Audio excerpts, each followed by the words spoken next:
Just today. Oh no!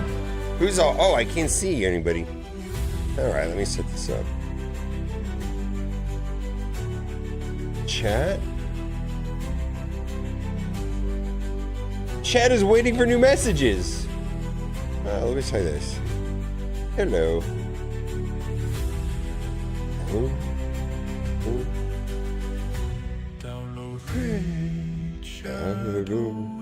Best song ever, pretty much. All right, how y'all doing?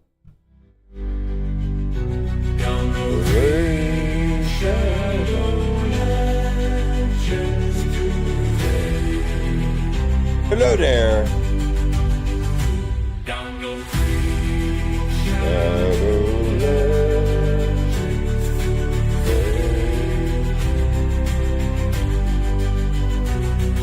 Hello there, Undead God. All right, where are we at? I got a lot going on today, so we're gonna start off with kind of got behind. I made a video about trying to pull Newt, and that's uploading. YouTube is checking.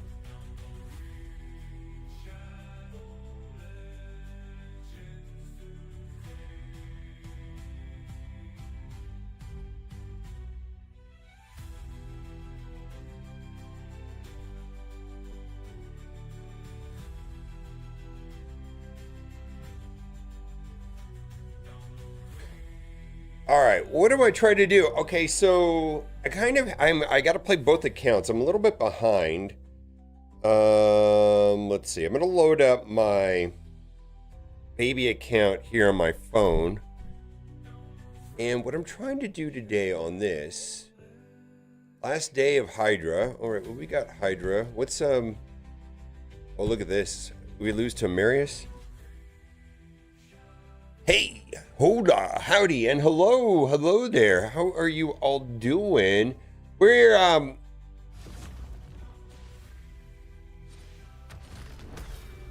playing my main account for a little bit. I actually haven't made up my mind if I want to buy this Forge Pass. I do like the Slayer gear on certain characters for sure. I don't know that. It's kind of a situationally good gear, right? I mean, would you guys have any strong opinions about the Slayer gear? I've kind of stepped away from the Forge passes. I haven't been going after them as much. I'm loading up. I got to play my baby account also. Baby account arena is kind of a mess. It's literally just avoid the predators. Wow, that's actually a complete sentence, but in a different context. All right. Let's just go after the easy peasy ones. Saw a bunch of videos about Assassin's Creed. I've seen other. I made my own video, but my video is not getting released yet. But I can talk about what's already out there in the public. About I saw that they released the kits to the envoys, whatever they're called. But I also saw that they didn't have all the information. But I kind of want to read the kit again. Probably need to watch their video. Probably will watch like a Boozer video. That'd probably be the thing to do here. Do I need any of this stuff? No.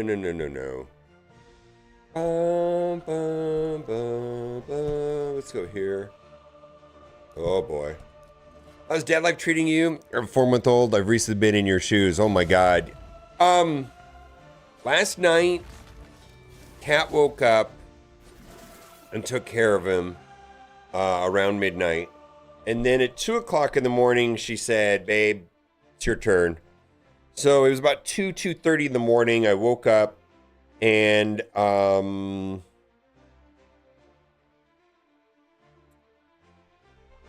made him a bottle. No, there was a little bit left from the 12 o'clock feeding still. He ate that. He was still a little fussy. I carried him, held him in the kitchen, made another bottle. I got pretty good at doing that with one hand. And then we have like in the back part of our house, like in our bedroom, then we've got like a closet area, then we've got our bedroom area, there's my sink, her sink, but then there's like another room with like another, like a day bed and a recliner and a television and then a bassinet and all the that stuff. So I was back in that room. I don't even know what to call that room. It's like an extra room. We didn't like for us it was just storage for a long time. We would just like throw storage in there. Now it's like the extra baby room. But I lied down with him in the day bed, and he was it's just one of those moments where you're like, oh my God, this is a little person. This is my son. How did I get so lucky? How did I get here? Boy, we made this. Like, Kat and I, we made him technically, right? And he was out and like he was up and down in like 20 minutes. And then at 6 o'clock this morning, my wife says to me, Kat says to me, she's like, Trevor, wake up. I'm like, why? She's like, we're going to go get Grace. Grace is my 17-year-old who's here. She just flew into town. We picked her up at the airport at 6:40, 7 o'clock in the morning. And she's here. And it's her first time meeting her brother. So Grace got to meet Charlie. Charlie's 3 weeks old, and it's a big deal. Yeah. All right, so we are just blasting through Arena.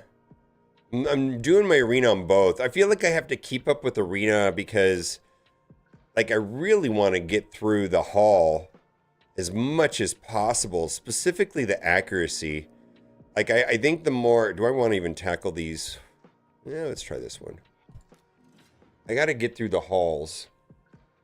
But anyways, a video should be coming out. Going broke for Newt. How to get prism shards for free. Actually, I'm going to publish it right now. It's actually a pretty good video. And if you saw the video that I posted where I had the multiple thumbnails and everybody got a different one, the results for that are in there. I'm going to publish this now, and I think the results for that were super interesting. So here's the link to the video. The results to that, some people got 100% brutally honest. Some people got like what nobody's telling you about Raid Shadow Legends. One of the dark truth of Raid Shadow Legends. Then it was like hitting player level 100, what I really think about Raid Shadow Legends. But it's interesting to see what the results, and the results to that are in the video right there. What's up, Bull Missy? That's a cool first experience with your new brother. Yeah, they're in the other room hanging out right now. Yeah. She's going to be 18 here pretty soon. And what an age difference. I feel like all three of my kids, there's quite a bit of an age difference. Yeah, like 9 years and then 17 years. Yeah. You get offered more than one of the thumbnails? All right. It's interesting which one came out on top, I think. And I'm kind of... You have to watch the video that I just posted there if you want to see the results. It's actually a pretty good video because I go hard in prism shards. I'm trying to pull Newt. And it's interesting which one came out on top by a lot. One of them was kind of neutral, and one of them did not well, and one of them did a lot better. And it's super interesting to me which one pulled off. Let's do live arena. All right, I'm still trying to pull ahead on this account. Let's try that. Probably lose that one. How do you compare arena in a Raid versus Marvel Strike Force? First of all, there's 3 arena modes inside of in Raid, so it's hard to compare them to Marvel Strike Force, and there's just so much more depth in Raid Shadow Legends, so they're very different. There's the classic arena, there's a tag team arena, and then there's the live arena, so they're very different. I feel like I should back out of this one.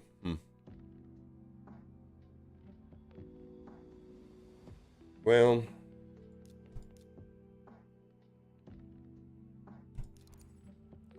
yeah, it's just very different. Classic Arena in Raid Shadow Legends is a very fast thing, which I was just doing right now. There's not a lot of waiting around.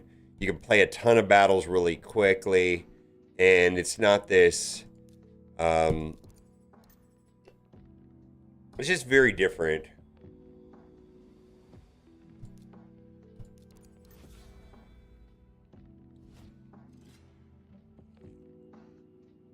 The one thing that is not that great, in my opinion, in Marvel Strike Force is that you play the same matchup over and over again. Over and over again, you play the same matchup. And it never happens in Raid Shadow Legends, I'll tell you that. I doubt I've ever played the same matchup once, twice. It's almost impossible. All right, well, this is probably a matchup I shouldn't play.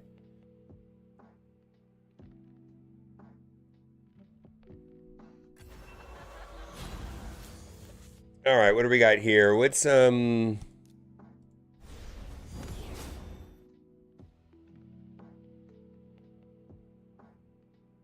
Sheriff Lobo? I wonder what he's gonna do. I wonder if he's gonna be able to one-tap my Neve.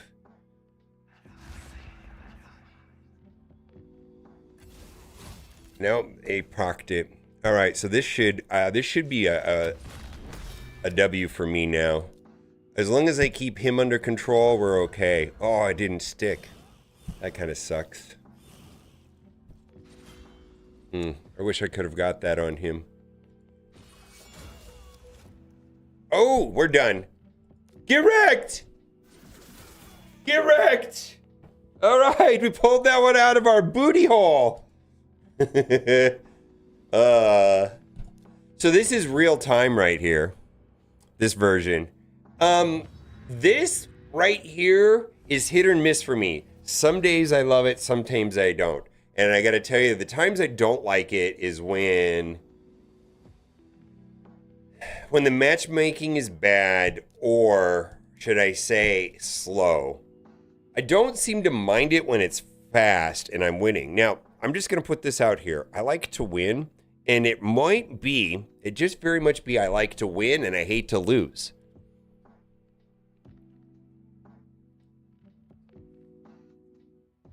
I'm like the only person that will ever admit this kind of stuff. I swear to God. People are like, I don't like this because of that. No, you just don't like to lose.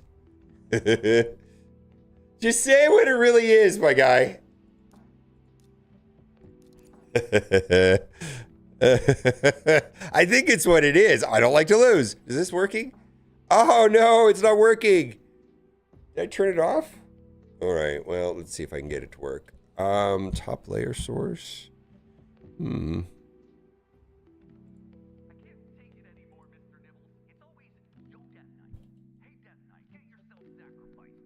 Yeah, I don't enjoy reading 900 kits and knowing who's a controller, and I feel like the complexity in Marvel Strike Force is in the wrong places. It's like a whole team over there at Marvel Strike Force said, hey, we're going to make upgrading characters and character customization and character acquisition as basic because we think our customers are stupid. And then another department said, hey, we need to make the kits as complicated as possible. Like, it was like two conflicting mission statements.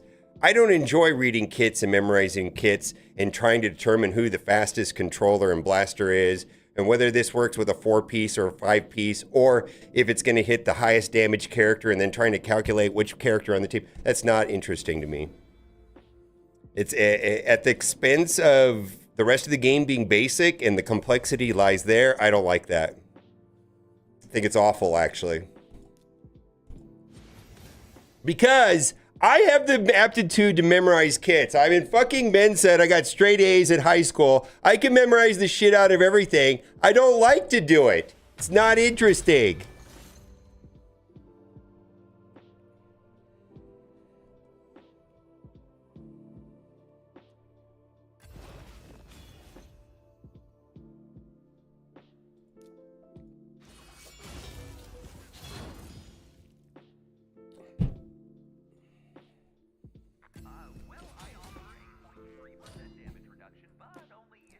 Do I want to do it that way?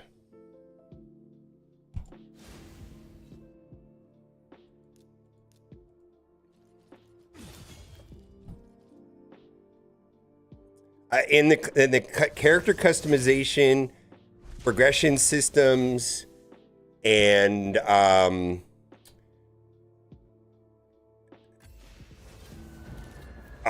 would definitely move away from predetermined teams. Yeah, I would complicate in customization and progression systems, and then focus the game more heavily on PvE rather than PvP, where all the PvP is a puzzle, and having to use your roster, which is different than other people's roster, to solve the puzzle, because nobody has the same roster, and you're not dependent on predetermined teams. You have to work on team synergies and team compositions, and your team composition is different than everybody's else. And because there's way more customization on the characters, you may not need to change the team composition. You may need to change your build. There's always a brute force option. I could have won that match if my Arbiter was a little bit faster. Okay, let's go make my Arbiter faster. Wow, they build their team way differently than I would have built it. I had no idea. It's almost like the actual individual characters are secondary to the way that the teams are built and the characters are built. It's entirely different. And what's also true is sometimes somebody can just brute force something because they have the right pieces of gear. And if they have the gear that they've acquired over 7 years of playing Raid Challenges, they can just brute force stuff. It's not just like you have to have this character. It's like, nah, you can use an old character and you can build it to brute force something. Yeah, a new character might be good, but you don't need to do that. You can use your old character. You can use this character right here, which fucking came out on launch, and I'm still using it today in this game. It's a 7-year-old character. The character works because I can customize it. What a weird idea. What a strange idea. Holy moly.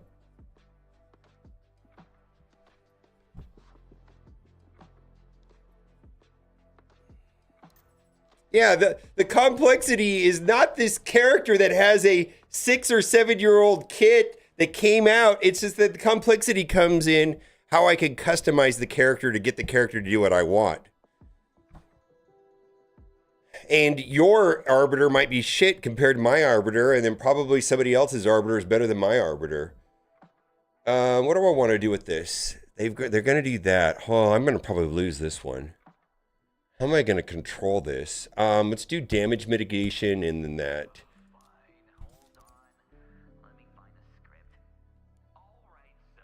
Yeah, I think a game that requires no third-party websites is basically for kindergartners, what I think. See, hold on a second. This game started off like Galaxy of Heroes. There's a certain amount of complexity in Galaxy of Heroes, and Marvel Strike Force went down the dumpster fire of rabbit hole of making this game like Monopoly Go and making it basic. Summoners Wars didn't, Raid Shadow Legends didn't, and Galaxy of Heroes didn't. All three of those games are way more successful than Marvel Strike Force. So who made the right decision? Who made the right decision? I'd say the other three games did. Maybe that doesn't work for you, Ceci, but it's the wrong financial decision.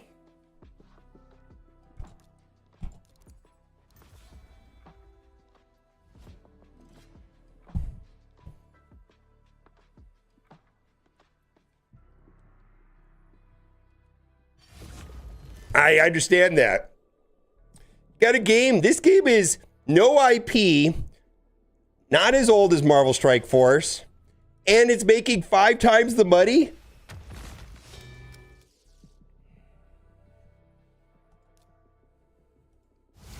Oh, it's not Marvel. Do you care about any of the characters that came out of Marvel Strike Force the last 6 months? If so, what percentage of them do you care about? Quarter of them?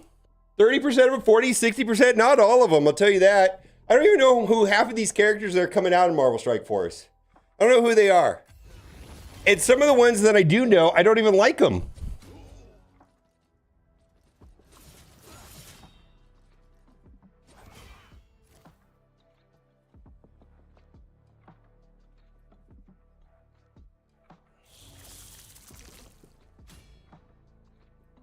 And you're forced to use them. If I don't like a character in this game, I just don't have to do them. It's like you don't need any of the characters. It's so different. Like every character in this game is optional. You don't have to use any of them. Like Assassin's Creed's coming out. Maybe you don't care about Assassin's Creed. Cool, you don't need it. You can skip the whole like Assassin's Creed and nobody in your alliance is gonna care. You're not gonna care. Your general well-being and happiness with Raid Shadow Legends will change zero if you choose to completely avoid every single character in Assassin's Creed. It just won't matter. You will have the same exact experience if you go down that road or if you don't. You could take 6 weeks off from this game and it'd be completely fine. There's no compulsion to buy anything. Oh, fuck, you didn't get the Blaster Awaken, nerd. You didn't G20 your Immortal Weapons to get the Thunderstrike passive. Get fucked. Your experience is gonna suck because you didn't buy all this shit. That never happens. Never happens in Raid Shadow Legends. It just wouldn't matter. It wouldn't matter. Oh yeah. It just wouldn't matter. Yeah, I picked the wrong day to stream. Oh no, I'm auto battling because I know I can win. Like some matchups you just know you're gonna win. This is all like hand battling, but once you're in and locked on the battle, you know if you're gonna win or not.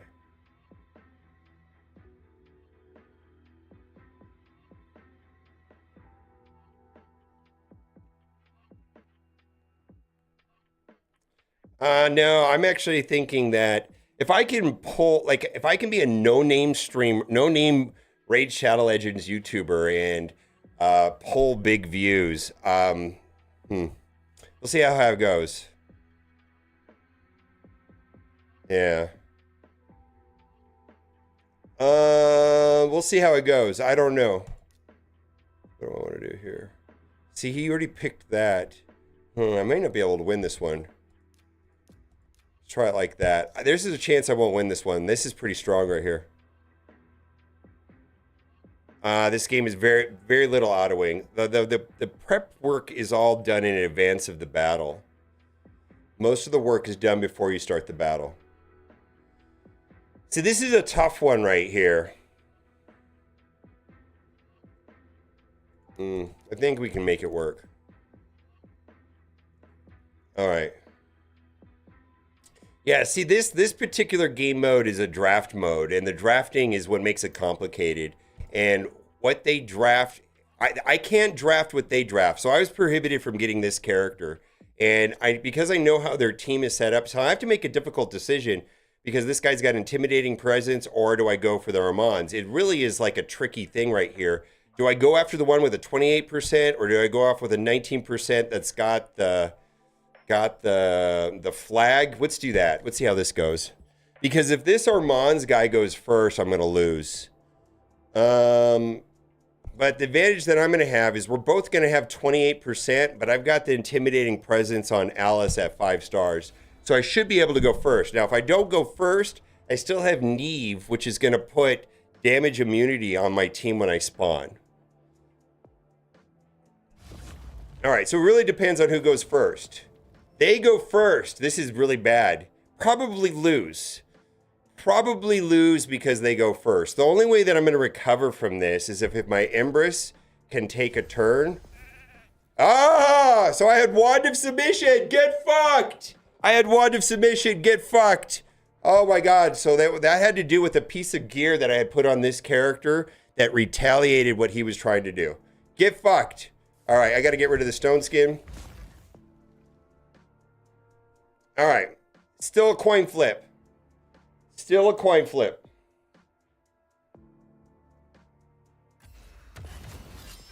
Yeah, that's bad. Who do I got to get rid of? Oh.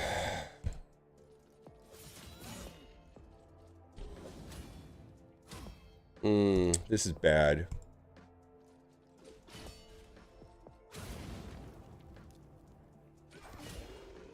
All right.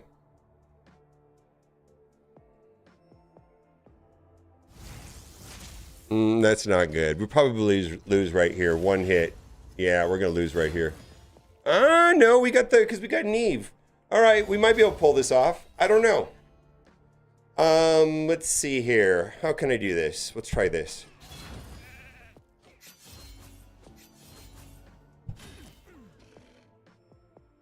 We'll see. I don't know if I'm gonna win this one or not.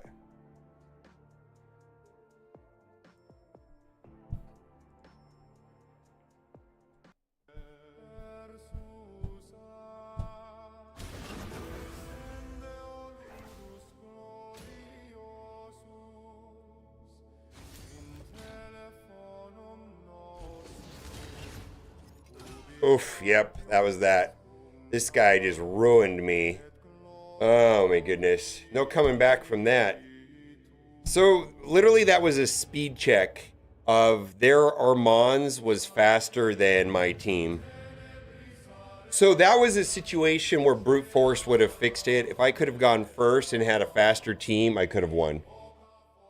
So I'm like, I guess I need better gear. I can upgrade my team. I actually have some agency and some direction to redo the modifications on my team if I want to have better success the next time I come across that situation. I'm going to make some incremental progress on my arena team through modifying my gear. And then the battle is determined by the prep work. See, this is just this is going to be bad too. We're going to leave that one. I'm going to just dip out of that one there. He took like my two best champions. New account was with Mythics. How?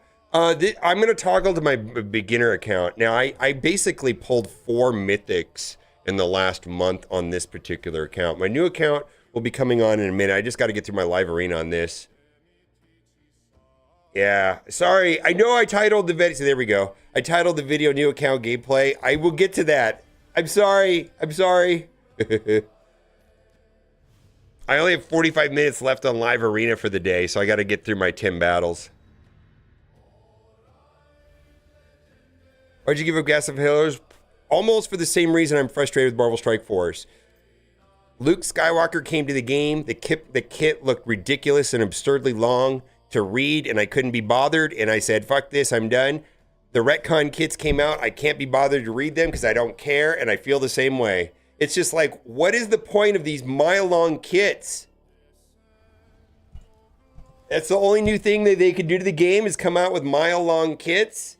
How come I can't use my OG Spider-Man from year 1 and play him?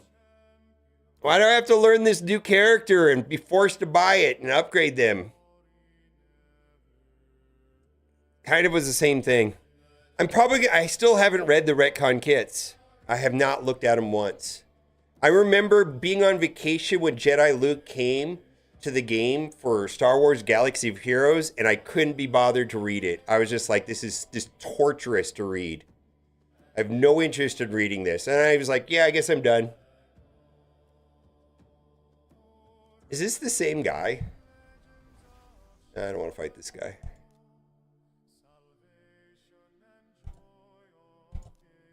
I don't think the retcon I haven't read the retcon kits yet at all. None. Have not even looked at them. It kind of worries me because it's exactly the same thing happened to me with Galaxy of Heroes. It's just like I can't be bothered to read this kit. I don't care. It's too long. It's too much to learn. It's not that interesting. I don't know. Yeah, I haven't read the retcon kits. Yeah. Maybe. I don't know.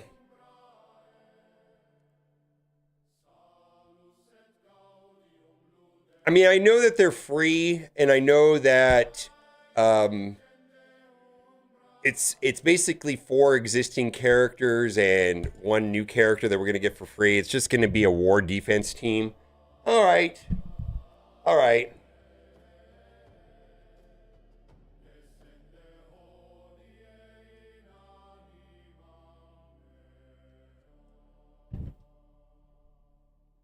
And I do have some moderate. Now, I was making a case earlier why do I care about the characters? Now, some people don't like Jeff the Land Shark. I like Jeff the Land Shark. I played him quite a bit in Marvel Snap. I did play Rivals offline, and I did enjoy him in that game right there. And I mean, I don't know, it's Baby Shark do. I like it. It's not that, but you know what I mean. I like Jeff the Long Shark more than I do Steel Serpent.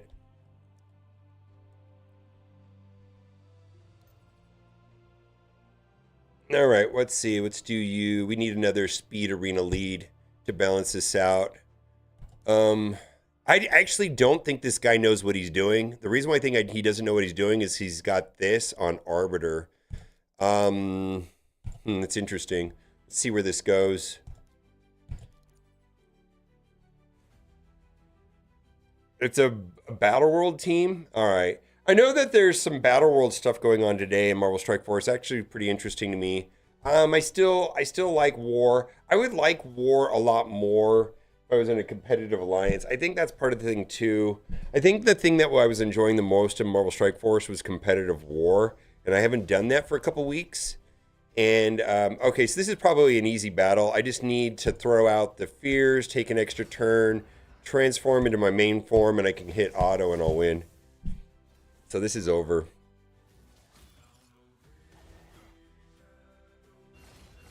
Yeah. All right. Let's see. Is that 5 wins? 5 wins is done. Yay.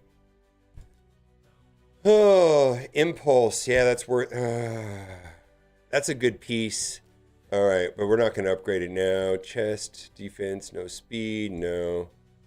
Boots, HP. I don't care about that either. Claim.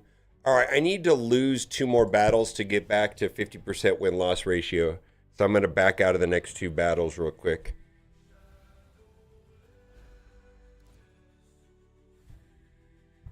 Are you looking for an ally or still staying in your current ally?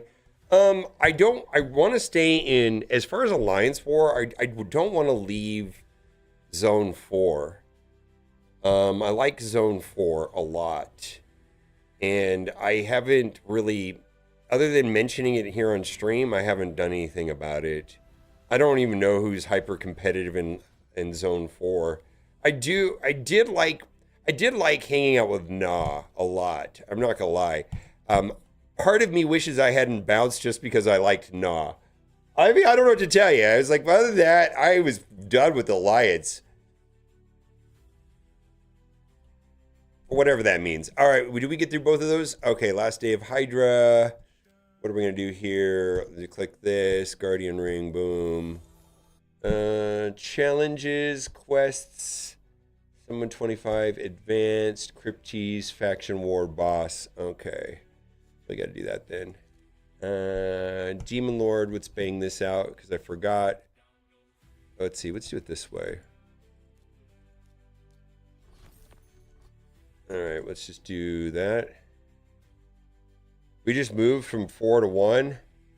No, I did like hanging out with Nah. I'm not going to say I didn't. I don't know. I felt like the alliance we were in, and it was I liked the way it was, a lot of it was structured, but at the same time I felt like it was like half hardcore, half casual, and it felt conflicted. I don't know. Maybe I'm wrong. Demon Lord, we'll collect those later. I need to do Chimera at some point. I've got 1 key left. Let's go. What do we got? Curse City. Let's do that real quick. This is going to be, I've got most of this set up so I don't have to play it because I've already tuned all these guys to do it very quickly.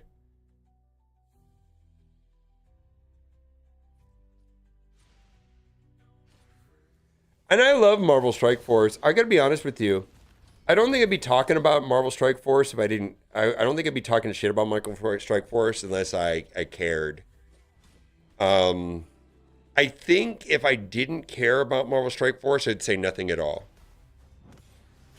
If that makes any sense. Like, I feel like I wouldn't complain if I didn't like it. I feel like I feel like it's over when I don't care about complaining. Because there's some really good things there in Marvel Strike Force. It's just frustrating. It's gone down this weird route of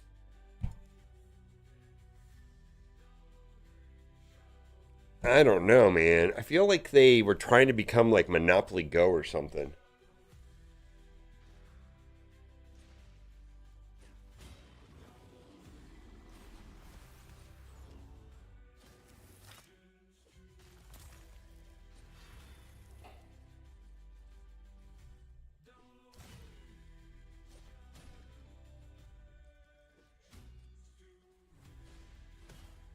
There was also a guy that doesn't work at Marvel Strike Force that really, every time I talked to him, he was a developer. He had like just a low opinion of the community pace as far as their intellect, and he felt like we couldn't handle a smarter game.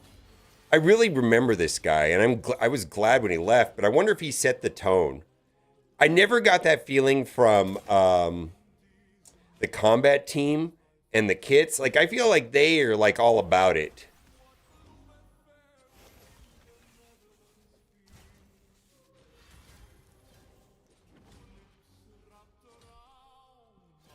I remember having a conversation with this guy, and it was about the time when what was it? We were doing like when they came out with the PvP with the drafting, and there were a couple issues. One was the drafting system was clunky, and then I was making a stronger case of like, hey, if we're gonna have a competitive PvP game mode, with live drafting and stuff, there was a problem with the order of operations between the left and the right side. And I was like, well, if you want people to take this seriously and this turned into actual game mode, you got to fix your code. And he's like, yeah, I don't think so. Yeah, I don't think it matters. I don't think people really care. And that was at the beginning of the live PvP part. He was like, yeah, I just don't think our community is smart enough to care about this kind of stuff. I can't be bothered to fix the code. I remember the guy saying this stuff. I was like, well, fuck me. I guess this game mode will never be successful because the hardcore people weren't going to embrace it. If you had to know the difference between being on the left and the right side and the way that the order of operations worked, and there was no way that it would ever be competitive unless that was fixed, and they just didn't want to.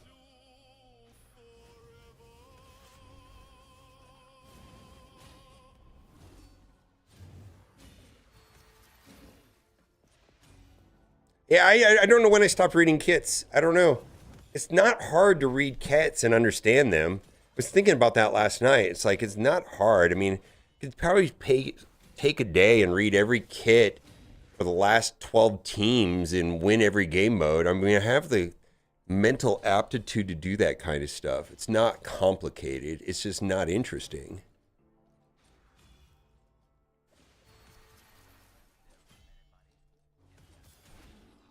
Probably should if I'm going to make this a serious thing, Marvel Strike Force. It's just like, ugh.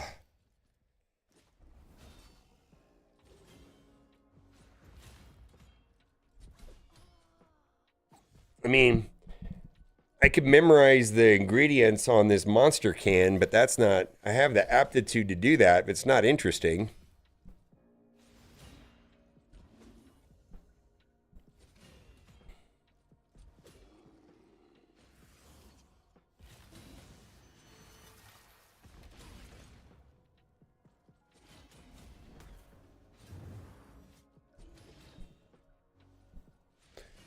And when I mean memorize the kits, memorize which every single kit is a blaster, controller, mythic, mystic, which one is a skill based, all of that stuff. Because the way the kits are coming out, and then also memorizing the speeds, you got to know the speeds. And then you have to go ahead and calculate manually what the speeds are with the modifiers on the team. And then you also have to calculate the speeds based on whether or not that particular modifier was offset by a different character. And knowing what the speeds are going to be on every single team that you're going to play against. That's the type of stuff I'm talking about. It's not hard to do. A lot of people in this game do that. It's a little bit of work. I probably could get it all done in about a day. Yeah, I mean it's not.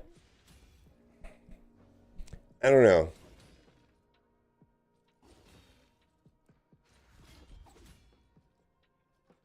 Calculating whether it's that whether you're using OGMA or if they've got a counter to that, if they were using an anti-turn meter fill counter, if they're using an extra anti-speed fill, all of that stuff.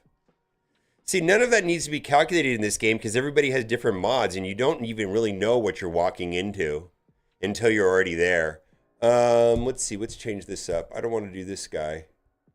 Ooh, let's do this. This could be fun. This could be fun. Reading is hard. It's a little more than reading, and it's not hard, is the point.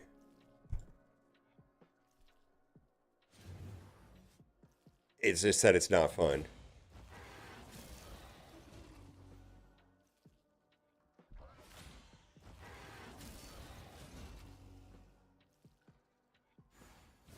There you go. This is going to take a minute.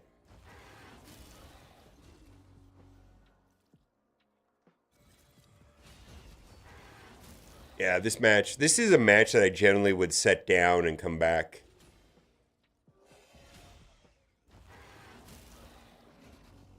Yeah, and then as far as Crucible, all a Crucible is just watching like every other person's Crucible match, keeping intent with the spreadsheets. Maybe I should just make this a thing. I don't even know. I just don't know if it would even be fun. Just go ultra sweaty. Does it work for Dorky Dad? Does anybody even care about that kind of content?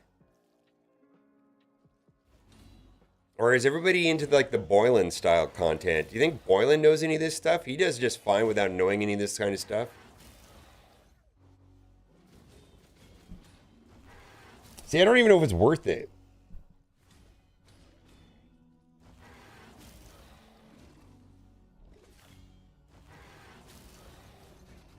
Yeah, I saw that 800 million.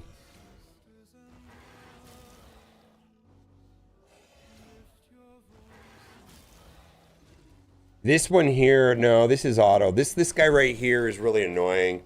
So this particular game mode I'm in, I have restricted characters I can take to. The characters that can beat this character are very specific, and they kind of have shut me off from doing that. So I put together a team comp that'll survive. It just takes a long time. But the team comp that could wipe this guy out in like a minute is not available because this game mode has restricted characters. So I kind of have to go with so it's very specific what's going on here. What's going to happen is that everybody's going to die, but this guy right here, and then he's going to finish the battle, and it might take 10 minutes.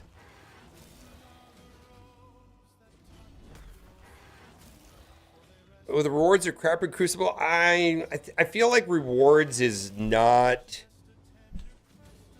Okay, let's talk about rewards. Rewards matter when you can upgrade something.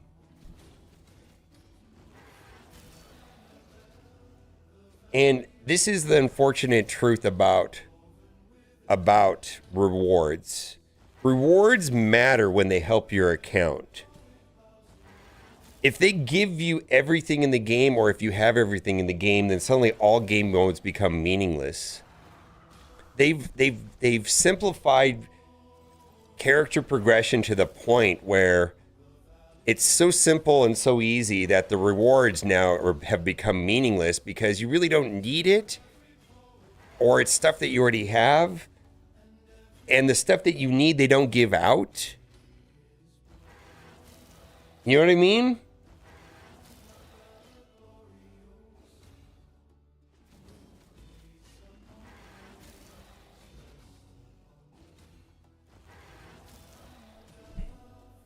Yeah, I feel like the reason why rewards suck, not because the reason is because there's nothing to upgrade. We have such a simplified progression system that only have a couple knobs.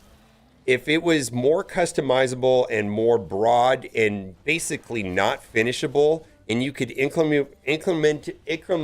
progress and upgrade your champions almost forever, indefinitely, through 900 different means, then the rewards would matter. But we don't have that kind of system in Marvel Strike Force.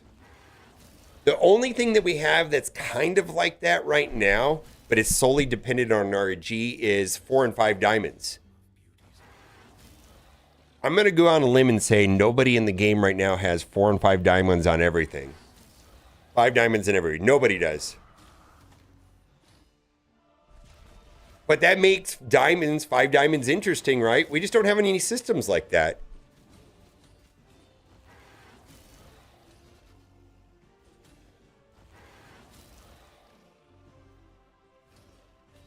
I mean, what if they introduced 10 diamonds today? Let's just skip past 4 and 5, 10 diamonds, and gave a very small amount of rewards in Cosmic Crucible to upgrade a champion up to a higher level than before. And because the game didn't power creep the shit out of characters in 9 months, and you could actually upgrade a character that you like, or the kit you like, or one that you're comfortable with that's very old, you'd be excited about War, and then you could upgrade that character. And then you could just focus on the characters you like rather than what they're selling us next week. Sounds interesting. You'd want to play War more. We want to play Crucible War. You could upgrade the characters you wanted to upgrade and never really fully upgrade everything. Just the stuff you like, with no worry that the character is going to be power creeped into non-existence in 9 months. Kind of interesting, right?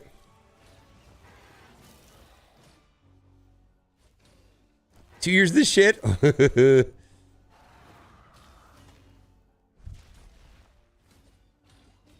What if Mephisto's your favorite character and you knew Mephisto wasn't going to be power creeped, and you knew Mephisto is going to be useful 5 years from now, and you just like Mephisto, and you're able to upgrade one character, a single star, a week from playing in Crucible if you win, right? And then you say, okay, I'm going to put that into Mephisto because I know Mephisto is going to be useful 5 years from now, and I'm going to put that single star into Mephisto. That'd feel good. I'll get him to 10 stars eventually, but he's going to be badass once he gets there.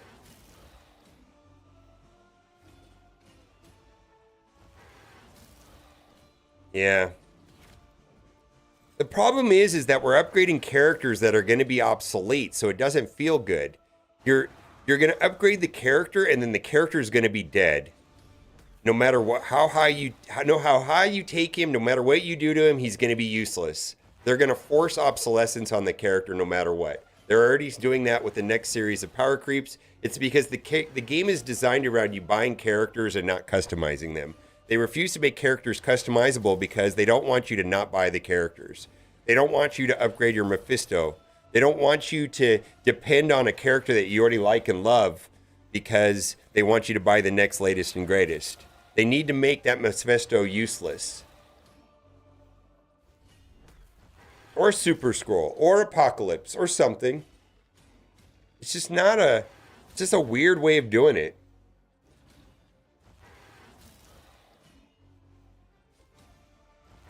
Yeah.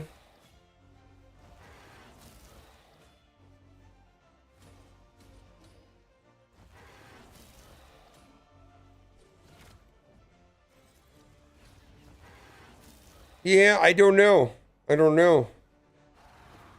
feel like they create a lock to sell a key and that's it. All right, well, this is not a very exciting match. I knew it wasn't going to be exciting when I loaded into it.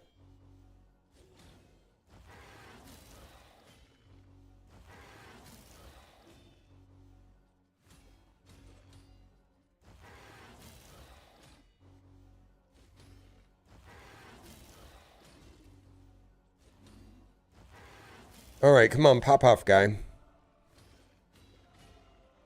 Let's see, he should, this should kill him right here when he takes a turn. Let's see. Did it drop on him? Oh, I didn't trigger.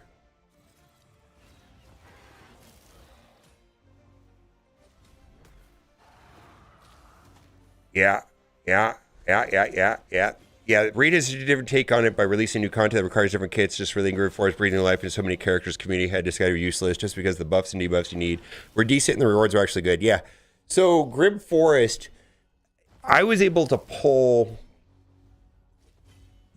I had to activate three characters that I essentially wasn't using. One that I was using. Oh, what did I get? Holy shit! Holy shit!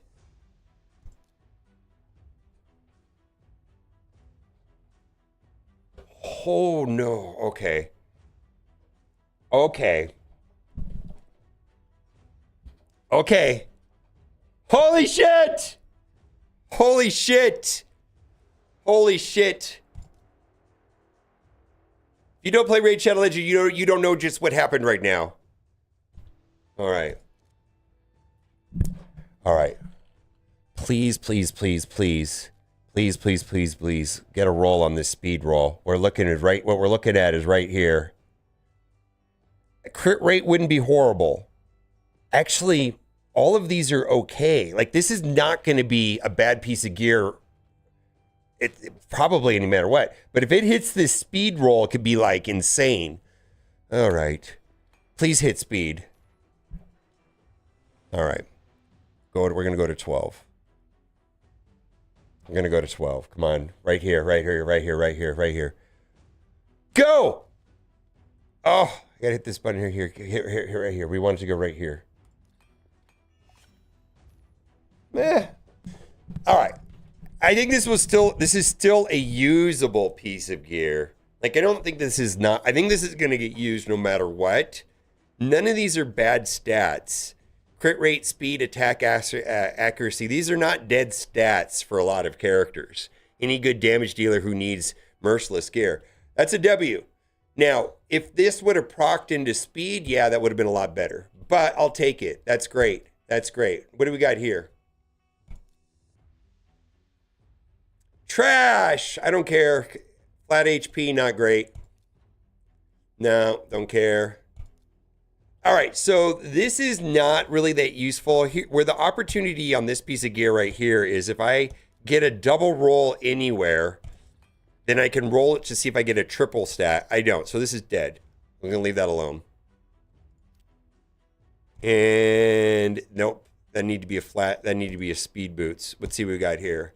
Attack, well, cool. Might get used, not garbage. Pretty sure this is gonna get used. All right, cool. Cool. Always can use these.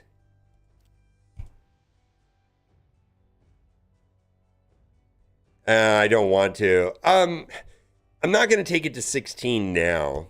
Yeah, I don't want to. Either way. What the hell is this here? Ooh, we're going to break out the Predator. Let's get rid of you. Huh. All right. All the spood bees are primary. I am no, but I'm going to say 95% are speed primary. Yeah. Most of my speed, I mean, there are some exceptions, right? This game has a million exceptions, but in general, almost all, that's kind of terrible. Let's just go like this until she dies. Almost all of them have primary speed stats 6-star. And a lot of them, even the ascended speed stat is, you know, another 12, right?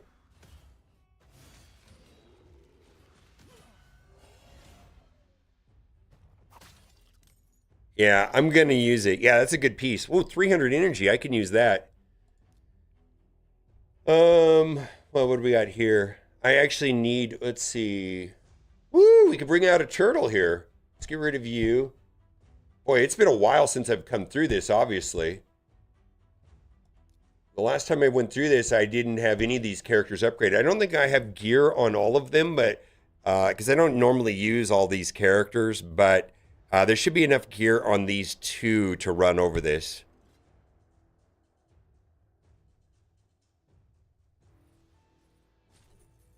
Yeah, we almost had a triple roll there.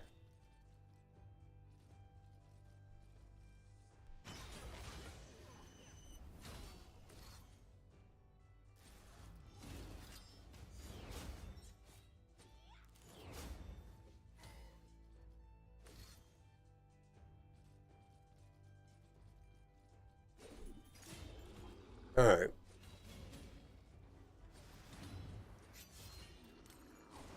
All right. All right. Well, let's just go here. So we need HP burn for this to work. We got Mordecai. Who else has got HP burn? Oh, this is kind of horrible. Does Cupidus have HP burn? I don't have Cupidus geared. Hmm. Yeah. I don't have him geared. I can't go into this without gearing him. Hmm.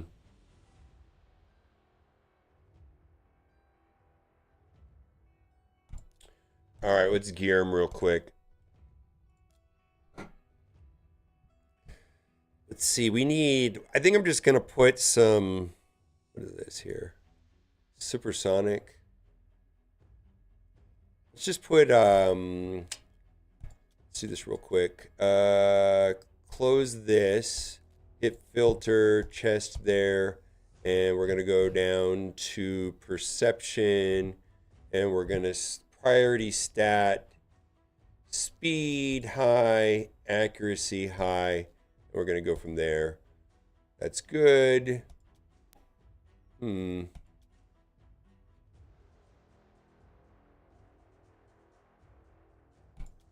All right, let's equip that. Hmm.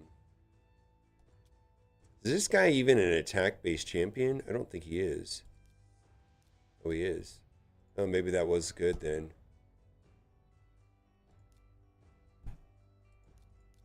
All right, we just need that. Substat. No, primary stat. We want priority stat, speed and HP.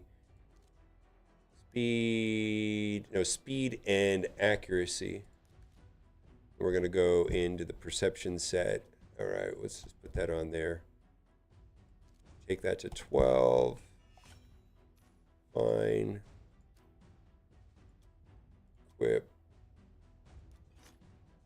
All right, let's see where. I don't know if this is going to be good enough. 222, accuracy 392. That should be fine. All right, let's go.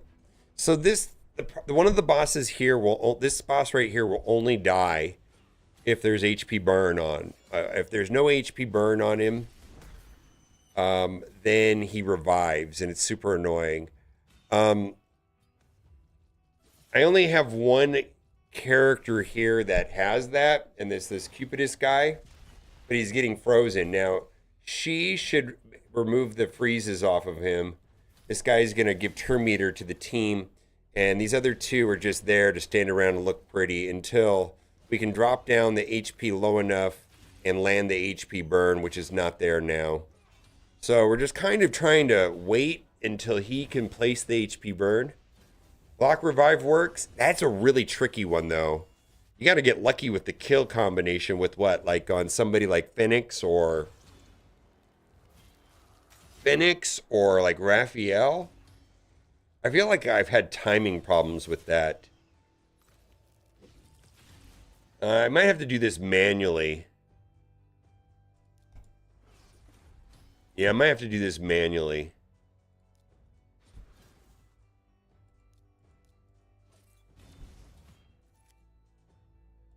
Hmm.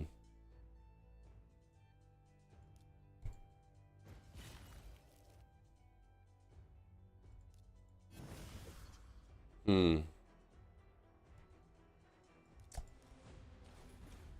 Lydia blocks the revive. Not on this one?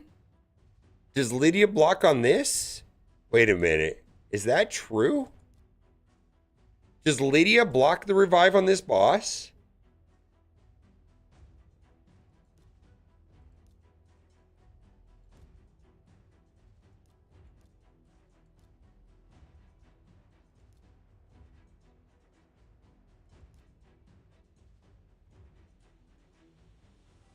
Really? Was Lydia available in my character selection? Whoa, mind blown. Was Lydia available there? Oh, there she is. Well, this is super easy then. Okay. Wow, this is like a million times easier than I was making it to be. There we go. All right, well, that makes it 100 times easier. All right, so we just got Lydia. Yeah, Ralph basic, Phoenix basic, Lydia. Okay, well, then we don't even have to bother with the HP burn. We can just delete this guy with brute force, and then Lydia will block the revive. Fantastic. Okay.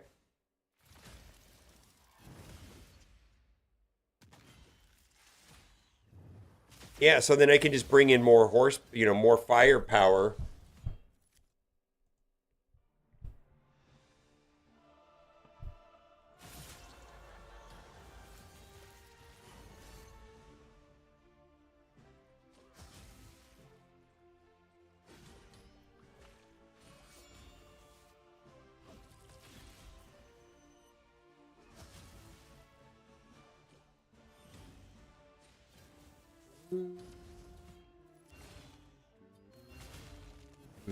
All right, we got through it. Yes, that's great. That's great. Holy moly. Thank you, chat. SS. Yeah, thank you, guys. Oh my God. I guess I might have known that, but I forgot. I don't know. Not great. Not great. All right. No. I don't. Let me ask you guys this. Do you guys care about supersonic gear? I mean, I know that they're situationally good, but I'm not willing to re-roll this. Like, should I roll this up to 8 to see if I get a double roll to see if it's a triple roll, then re-roll the triple roll whole for speed? Is supersonic worth doing that?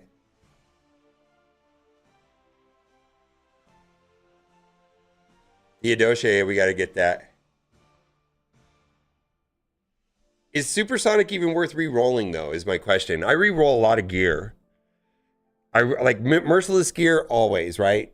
Chronophage, pinpoint, feral, protection, stone skin, speed sets, impulse, a lot of gear, man. There's a lot of gear that I really like. Is supersonic even worth re-rolling? Fabian. All right, I'll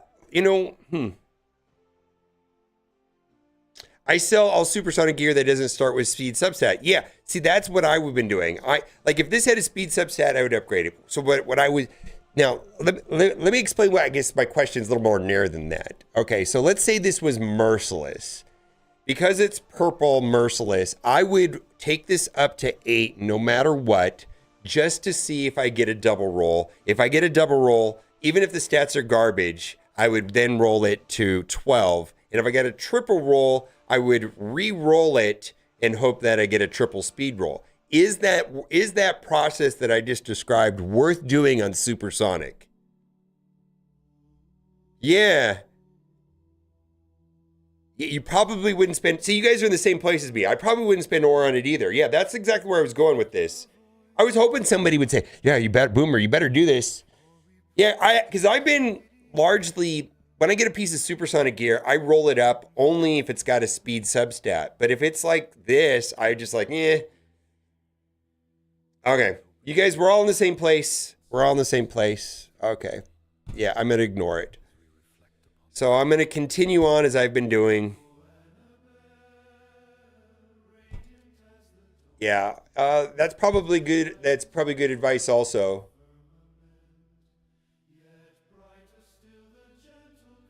I don't even know if I've got gear on these guys. Let's see. Oh, let's do it.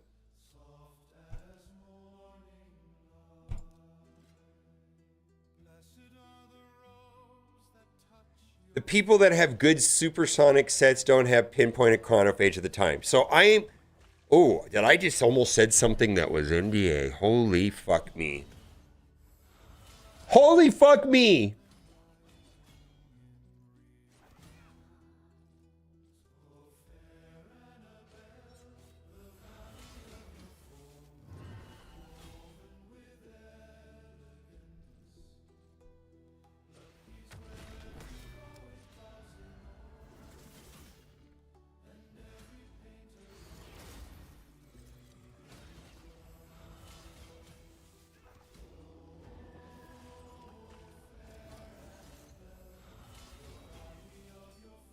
Oh wait, which video is that?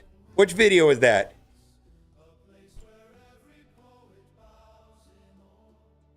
Where was that video found?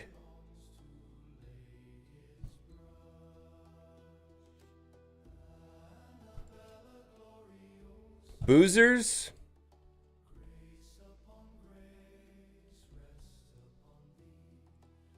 And where did he get? Let's find out where he got the information from first.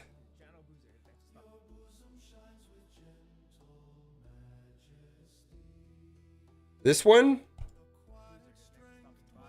Because this one here looks like it was in. I didn't watch. Let's watch this actually. Hopefully you guys are having a great day today. In today's video, we're going to go over the brand new free loyalty champion that we'll be getting from the Assassin's Creed collab, as well as a full kit reveal for the free champion. So without further ado, all right, so I have not seen this full kit. What I have seen,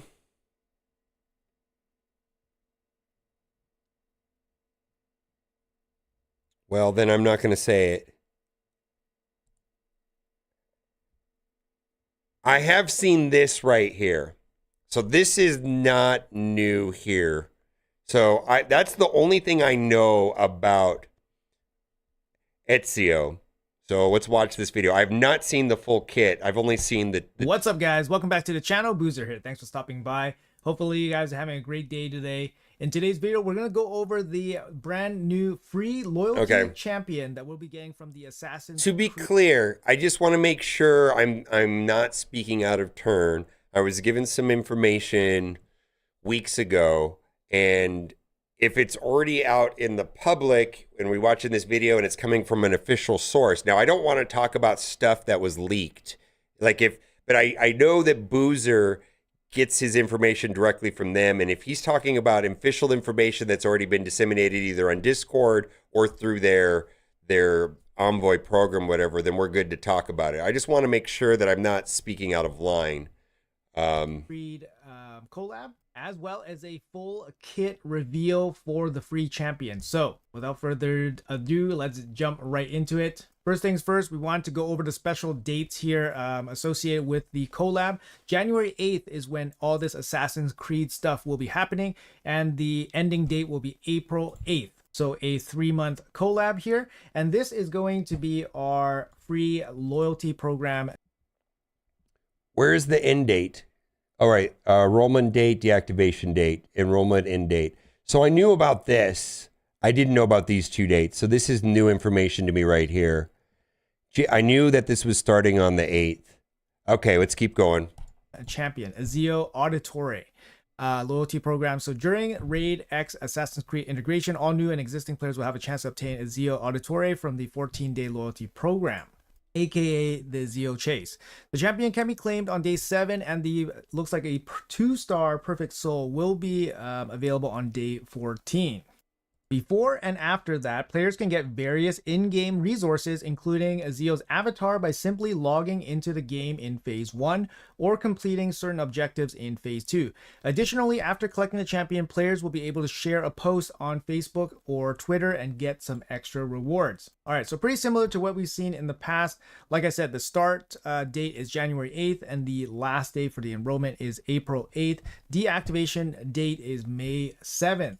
So that means April 8th would be the last day that you can actually get this champion, and then the absolute cutoff for everything is May 7th. Just going over some of the images here that were provided. Like I said, we get the champion on day 7, 2-star Perfect Soul on day 14, and it looks like it's going to be the 5-star Split Soul at the very end, Primal Shard here as well. So pretty standard stuff, nothing new so far from these images at least, so good to know. So let's jump over here to what Plarium has to say about Ezio Auditore. Champion overview and visuals is going to be in the Sacred Order's legendary Spirit Affinity attack-based champion. Ezio is a great damage dealer and debuffer with a focus on PvP content, but he definitely has what it takes to help his team dealing with waves and bosses and PvE content as well. Ezio will become a great addition to your roster as he has some nice tricks up his sleeve. Firstly, he can deal some nice damage not just with his pure hits, but with poisons and bombs in his skill set. Nice. He doesn't require accuracy when under Veil, Perfect Veil, so it's much easier to place these debuffs, making it his secret weapon to strike the enemies. The Zeo passive skill provides him with a good chance to counterattack or block the received damage, which will definitely come in handy. Interesting. I mean, you know, he's an assassin, right? So he probably has some kind of evade or survivability mechanic built in. So let's check out his kit here real quick. All right, guys. So here is his full skill kit here. I just zoomed in a little bit because it's kind of hard to see. Let's check it out. His A1 Eagle Dive attacks one enemy, has a 100% chance of placing I've not seen this defense for 2 turns when fully booked. This debuff cannot be resisted if this champion is under Veil or Perfect Veil. He's going to gain 20% damage from books, and then he's going to finish off the debuff percentage with 2 more books. 4 books in his A1. Since this is a free login champion, we want to see how well. Wow, speed and aura in all battles. That makes me want to rethink telling people to do Cheshire Cat. Because okay, so I just started a new account, and the biggest problem I have on my new account is no speed aura anywhere. And it's really awful not having a speed aura, not only for arena, but anywhere. And so that's why, like when I do this thing right here, where I go like that, oh no, that's not the right button. Oh, well, hold on. Let me get out of that. But normally I would say like, all right, use Tholen, right? Blah, blah, blah. These are great. But then I come over to this, and the main reason that I've been hyped about Cheshire Cat is because of the speed aura, right? Haikatun is a 30-day login.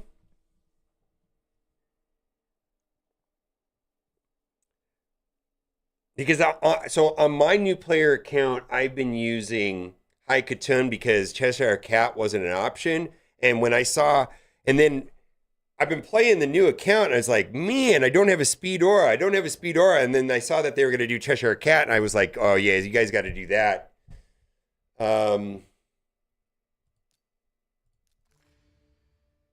Right? What do you guys think? Orange transfixion.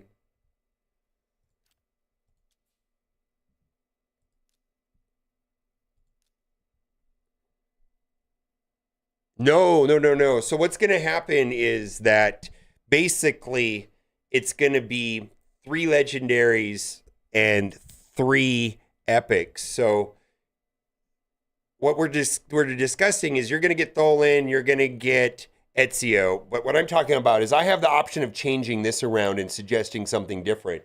In fact, I can do Sun Wukong, I can do Ultimate Death Knight, I can do Cheshire Cat, I can tell people to do Chuhanarek, I can tell people to do, there's some bad ones too. There's like a total of 6. So Ultimate Death Knight, Sun Wukong, Cheshire Cat, Chuhanarek, some Tree Hugger, some Sylvan Watcher that and then there was one other one that was not great. Oh, Alice, which I'm not going to go down that route. Alice. I don't know. We don't know. Actually, we don't have that. But the Alice. Here's the thing about Alice. Alice, for a new player account, has a lot of overlap with what I would use Tholen for, and Tholen is going to be more helpful in Clan Boss than Alice. Alice is great. I understand what the value that Alice provides, but I feel like because I'm playing a new account and I am thriving because of Tholen. And so I'm more thinking about what character is going to complement Tholen and the epic supports and this and that. And I was like, well, the one thing that's missing on my account, I mean, I'm going to switch over to my baby account here in a minute. And the thing that my baby account is missing is a speed lead. I guess I'll get Haikatun after 90 days or 30 days, but still, right?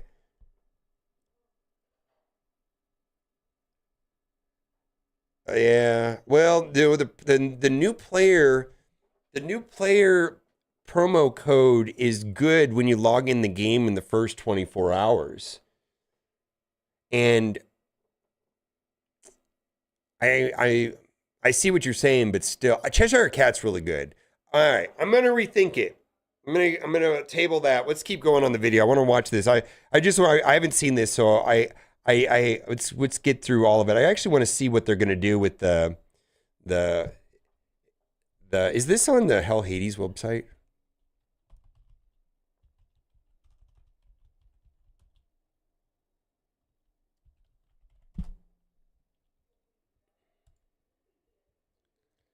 Oh yeah, it is. Okay. So this is all public already. Let's see the kit.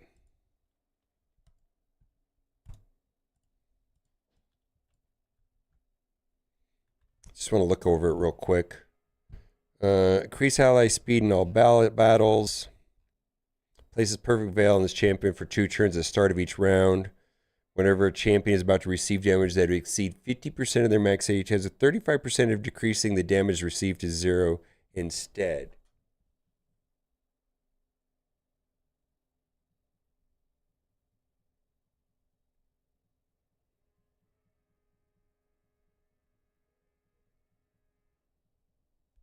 Huh. So this is what this type of mechanic right here is what makes it's not exactly the same, but um this is what makes Predator pretty annoying. Is him Predator's different. I understand the difference between this and what Predator does because Predator actually prevents the negative effects as well. This would not prevent the negative effects, but it would prevent the damage from deleting him, right? Yeah, Sun Wukong was who I started with, and that he's like one of my favorites. Here's the point of my question about Cheshire Cat. I'm acutely aware of the benefits of Cheshire Cat, Sun Wukong, and Tuhanarek. And I think all 3 of those are excellent, amazing characters to start off with. For the longest time, I was diehard Sun Wukong. He's the best, he's the best, he's the best. I believe in him because that was the one that I started off with, right?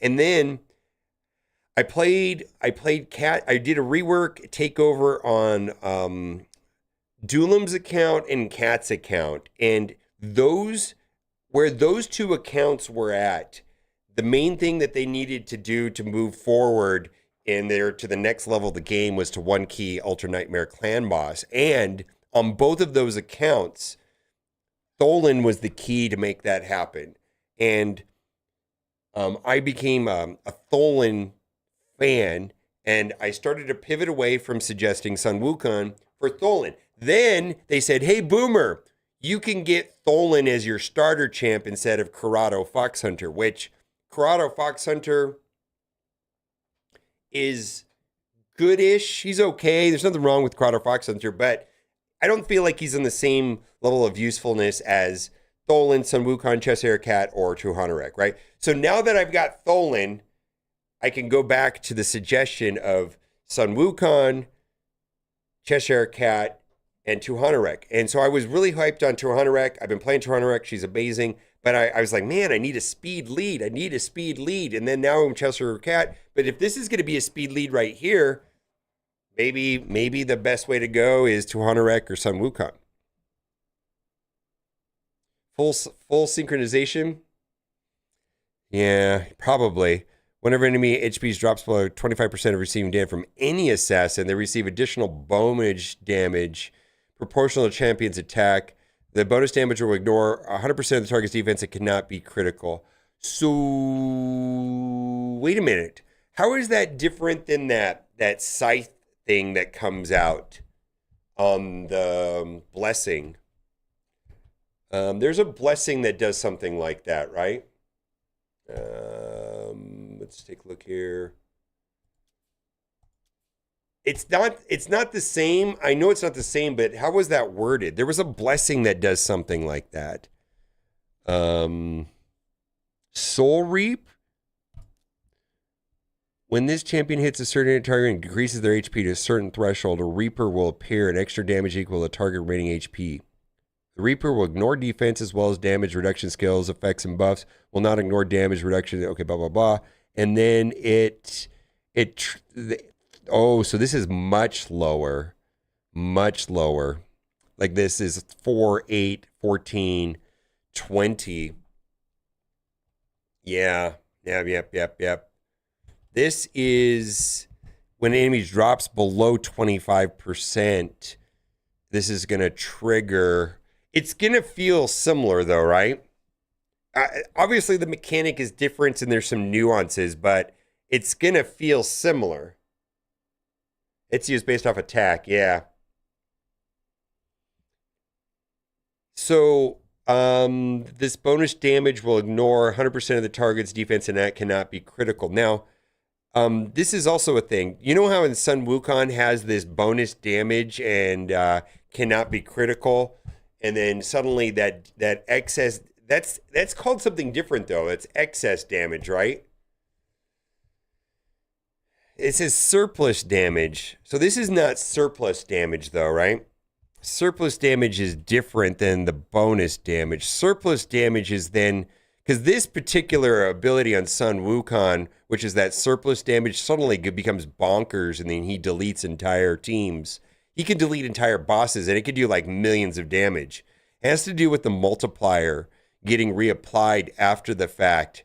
And that's why it has this ignore target defense, attack cannot be critical. So there's similar wording here. Bonus damage will ignore 100% of the target's defense. It cannot be critical. It's not the same. Yeah. Surplus damage is where it goes crazy, right? Bonus damage is nothing like surplus damage. Okay. Not the same. There is a lake. I don't know. I had that lake for a long time. I think 2 legendaries. I have no idea. I do think Deacon's pretty good. I ran Tholen Deacon for a long time. I don't know if that link is still good. I don't know if that's a current January link or not. I'm not sure. There's only assassins do the damage?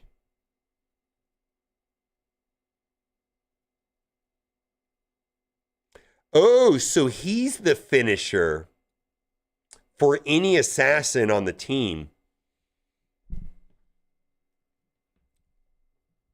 Oh man, I need to see the other kits.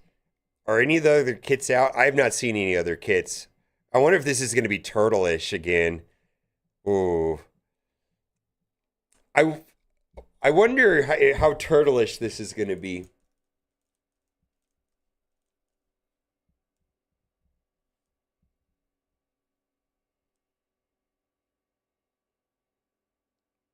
We don't know. Do not overlook the poison explode at the moment. Okay. Attacks when enemy before attacking steals a buff from the target. Fantastic. Effect cannot be resisted. The champion is under a veil, a perfect veil. Wait a minute. Does he not need any accuracy? Oh wait, he's gonna need accuracy right here. Yeah, chance of placing 2 poison debuffs, poison sensitivity debuff on enemies for 2. These debuffs cannot be resisted under. Oh, what? If it's Stone Skin, they get the bombs instead? Holy moly!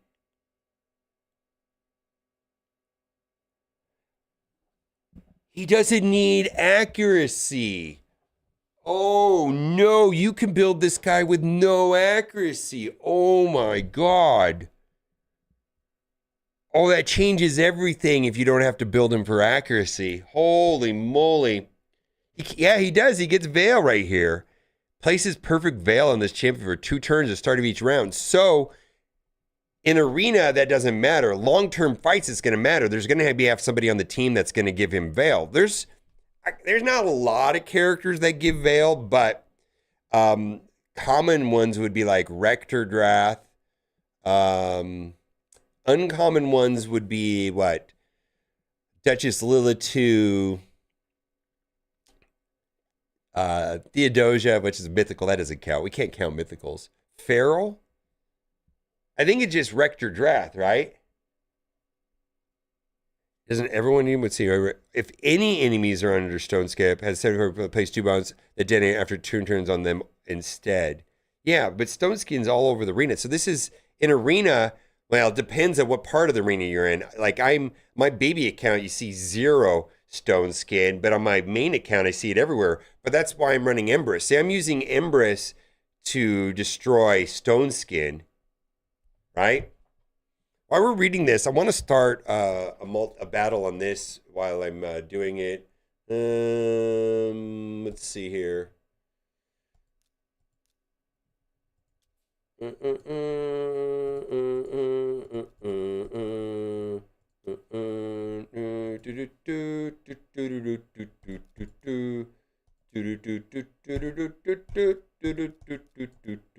Nope.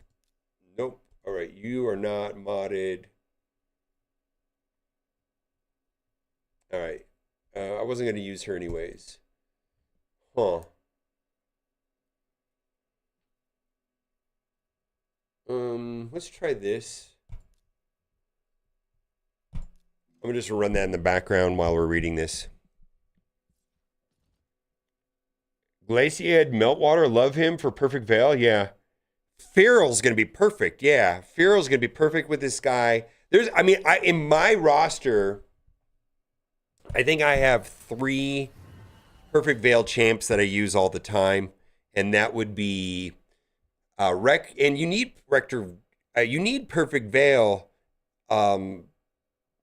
Sometimes it's a good idea to have Perfect Veil specifically in Hydra, right? To stop that fear from hitting on that, what is it, that blue dragon.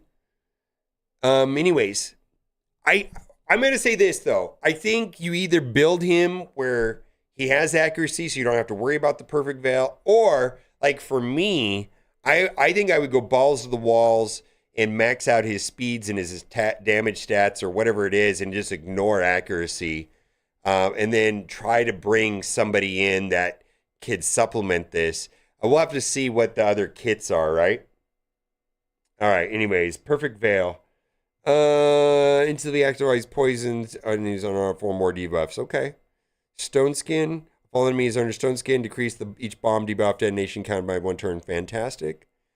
Has a 75% chance of placing decreased defense for 2 turns. The buff cannot be resisted. All right, I like this. Let's read. Let's hear what Boozer has to say. Actually performs without books, because not everyone's going to have 10, 11, 12 books right off the bat when starting off the game.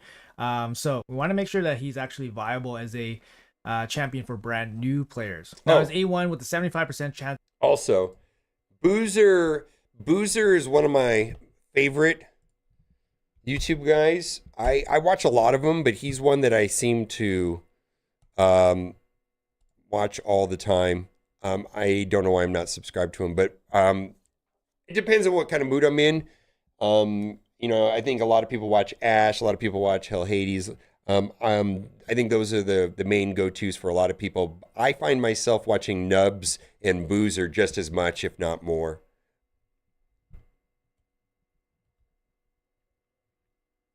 Of landing decreased defense is pretty solid, actually, especially if he has other abilities to get him to A1 more often. Like, if you have a team ally attack, or if you can put counter attack on him, then he can definitely get more A1s. Yeah, Simon's workload has to be, his bandwidth has to be insane between the maintaining of the website and the software, and he's got a team. He's probably got 30, 40, 50 employees at this point. Building a game is not a joke. Yeah. I watch you for the monotone ASMR where you hear my work. Why, thank you, my guy. Does that mean I should add some more screaming? Off for more decreased defense. The Veil, Perfect Veil buff could be interesting. Let's see if he can apply it to himself. A2, Da Vinci's Design. 4-turn cooldown without any books. It's going to book down to 3 turns. 5 books in this A2. Bunch of damage, 20% damage from books, and then a bunch of debuff percentage chance. Has a 100% chance when fully booked of placing 2 poisons and a poison sensitivity on all enemies. Let's do this. For 2 turns. These debuffs cannot be resisted if this champion is under Veil, Perfect Veil. Instantly activate all poison debuffs on enemies under 4 or more debuffs. So if they have under 4 or more debuffs, so they have under 4 debuffs, then he will instantly activate the 2 poisons. Let's do this also. That's pretty good. This is a really strong ability, actually. Yeah, it is. If any enemies are under, Stone Skin has a 100% chance when fully booked of placing 2 bomb debuffs that detonate after 2 turns. on them instead. So instead of poisons, he will land the bombs, which is kind of nice. It kind of flip flops between bomb and poisons, which is kind of nice. These debuffs cannot be resisted if this champion is under Veil, Perfect Veil. If all enemies are under Stone Skin, decrease each bomb debuff's detonation countdown by 1. So it's an interesting mechanic here. So without Stone Skin, he lands poisons, which is good. And if they have Stone Skin, obviously if he's trying to land poisons, it's not going to work. But instead, those poisons turn into bombs. And if all the enemies are under Stone Skin, then the duration will be reduced by 1, which is really, really important. So that means as soon as they take a turn, they're going to just pop. Now, unfortunately, this is probably not reliable enough to, to count on all the time for a 1-turn duration. Not all teams are in Stone Skin usually, so that is a bit conditional there, but it's still a pretty strong ability here. It's an AoE attack with a bunch of poisons or a bunch of bombs. So pretty strong attack there. His A3, Hidden Gun, 4-turn cooldown, books down to 3 turns. So this is going to... They've been moving in a whole poison bomb thing. Like, I'm trying to think about the characters we've had come to the game recently. Like Alien, Croz. I wonder how many people skipped Croz and now are thinking, oh, maybe I should have kept him. Right? I mean, because Croz was a fusion that was in the middle of the turtles that was kind of inconvenient to get, right?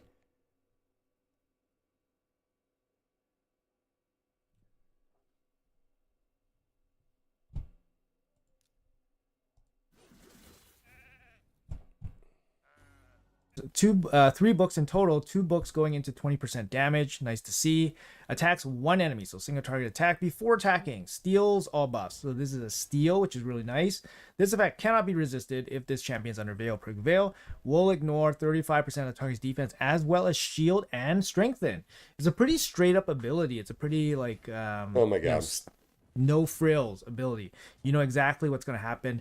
It's an irresistible buff steal, and then you ignore 35% of the target's defense, which is pretty big, and then you ignore shield and strengthen as well. Unfortunately, it doesn't ignore Stone Skin, which is probably the big one, but this is still really, really strong. Obviously, the multiplier is going to make a big difference here. He is attack based, so we'll have to look out for that as well. Still no ability so far that places Veil, Perfect Veil. Let's see if his passive can help him out here.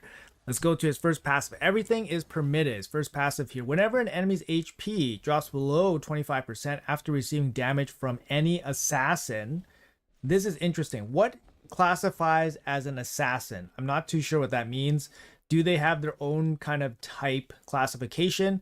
Or is assassin just basically anyone from this Assassin's Creed collab? Not too sure. Yeah, I don't know. That's not really specified here. They receive additional bonus damage proportional to this champion's attack. So if the enemy drops below 25% after receiving damage from an assassin, they receive additional damage based on this champion's attack. We don't know how much that's going to be. This bonus damage will ignore 100% of the target's defense and cannot be critical. That's really nice. Like, he has a finishing ability. He has a finishing passive. It's a passive. It's not even an active passive ability. It's just a passive, just going to happen all the time.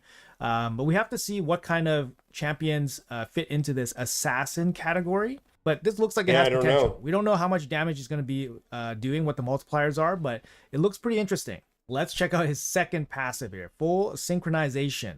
Places a perfect veil buff on this champion for 2 turns at the start of each round. Perfect. Perfect. Yep. It's a 2-turn veil, perfect veil.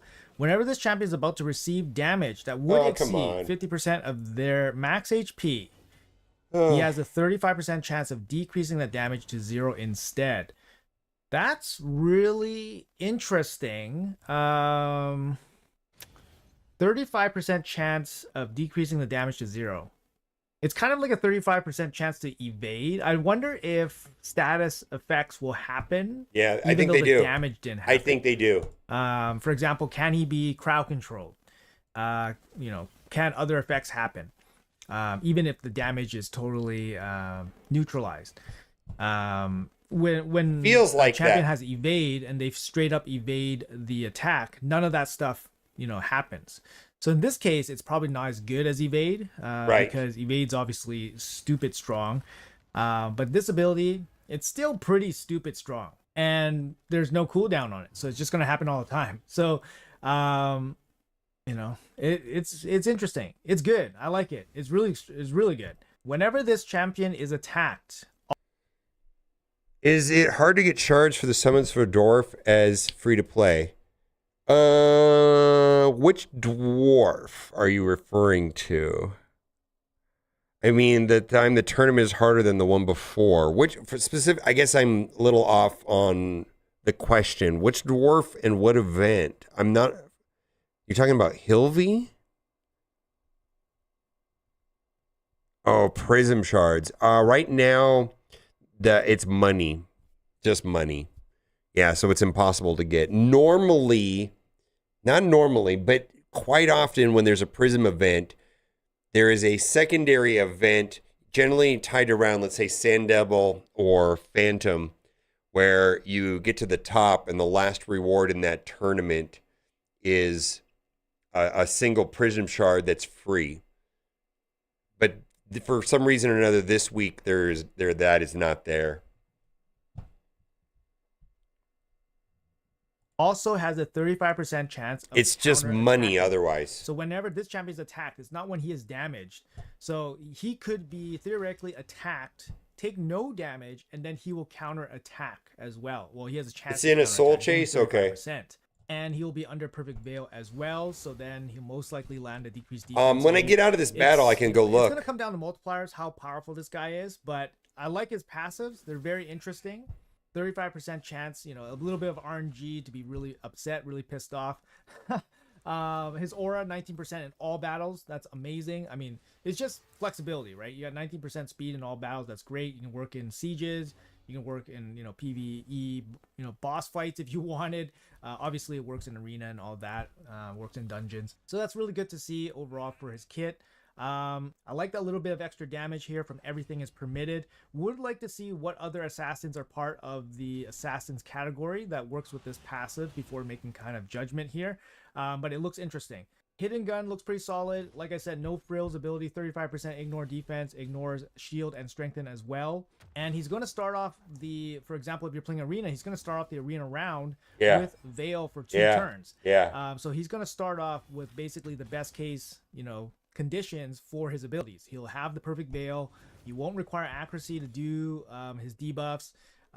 He'll be able to steal the buffs from the target with his hidden gun right away as his first attack, as long as he has that veil still active. The more I think about this guy's kit, the more I kind of like it. I think it's good. Really good. Total books here. This is 12 good. 12 books. He's a damage dealer. Damage dealers really, really benefit from book, especially just for the damage. I think the debuff chance you can probably get away with not having. I mean, 75% chance to land all those debuffs like poisons or bombs, decreased defense. It's decent. So maybe you can get away without the books there, but you really want the books at least in the damage portion. But 12 books is pretty expensive for kind of a single purpose kind of damage dealer. Yes, poisons can work against bosses. Yes, bombs can work against bosses. But it does feel like his kit's, mostly catered towards PvP content. And that's not necessarily the best type of champion for brand new players. But I still think we're stuck here, I think. Players. Like I said, A1, decreased defense. He has poisons against bosses. So he will be helpful there as well. And of course, his hidden gun could just be a big smack. Could just be a damage dealing smack there. He has ways to keep himself alive with his passive. I wonder if I can pull this off. off. Very generic, good, speed in all battles aura. So I'm very hopeful for this champion. I think it actually looks pretty good. I think it's going to be good for basically all scales of players. He is part of the Sacred Order faction. They're not necessarily super stacked, but they do have Lady Noelle, Santa Claus. They have Sir Nick, which was recently buffed up.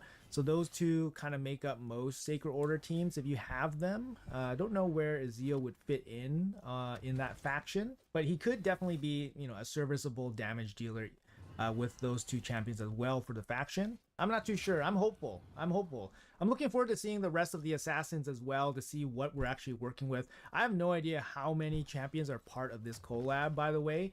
The only champion I know of is this champion and the event dungeon boss, which isn't part of the Assassin's Creed collab, which is just going to be a generic raid champion. So those are the only champions that we know of right now. Anyways, guys, that's going to be it for the video. Let me know in the comments below what you think about Ezio Auditore here. He's going to be the free login champion. Everyone's going to get him after 7 days of logging into the game. Make sure you guys get his 5-star soul. No doubt, get his 5-star soul. Increase gang accuracy boost from the 5 stars, going to help him out just in case you guys don't have Veil. Getting the 4 stars going to give him some extra crit damage, so he's going to benefit off that as well. So make sure you guys don't miss out on that 5-star soul for him. But yeah, you guys let me know in the comments below what you guys think about Ezio here. Sorry if I butchered his name, just kind of makes sense to say Ezio. Thanks for watching until the end, guys. Have a great day, and I'll see you guys in the next one. Extra crit damage, so he's going to benefit off that as well. So make sure you guys don't. That's weird. We're getting they kicked it over to my stream. All right. Wow, this is wild, man. Look at this. Look at all that. Look at that. Look at like the. Don't miss out on that 5-star. Wait. Let's let it catch up, and then it's gonna show. It's gonna start looping, right?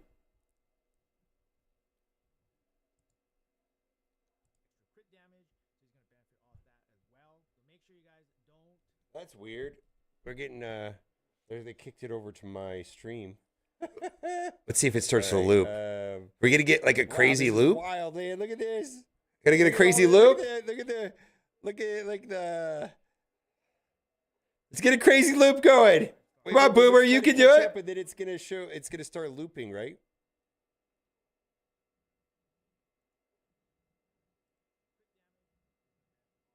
Yeah, I'm coming up on it.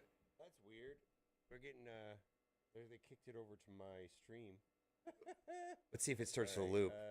We're gonna get like a crazy loop. Wild, man. Look at this. Gonna get a crazy loop. Uh-oh. It goes. Here it goes. Get a crazy loop going. Come on, Boomer, you can do it. But then it's gonna show. It's gonna start looping, right? All right, enough of that nonsense. Yeah, I'm coming up on it. Thanks for stopping by. So that is fine.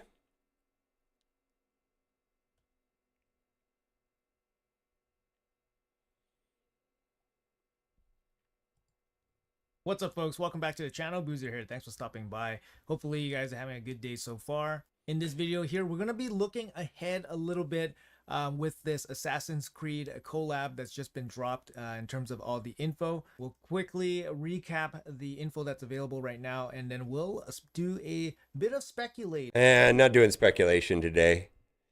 Not been speculation. No. We're not in the mood for that. All right. I'm down for like official information. I think I could make a video. I think I will make a video about Ezio. All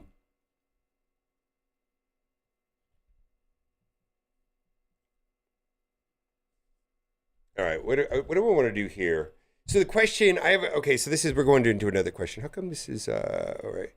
So this is the question here.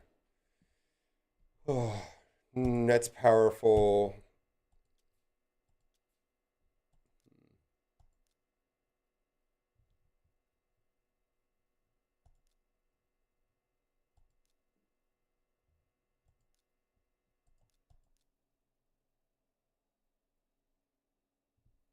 All right, let's try him one more time. All right, let's try this one more time.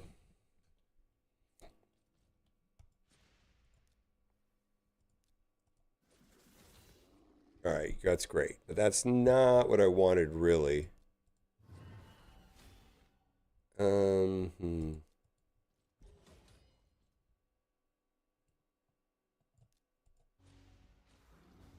That's great. All right, let's see if this is enough. It's not enough damage. Oh.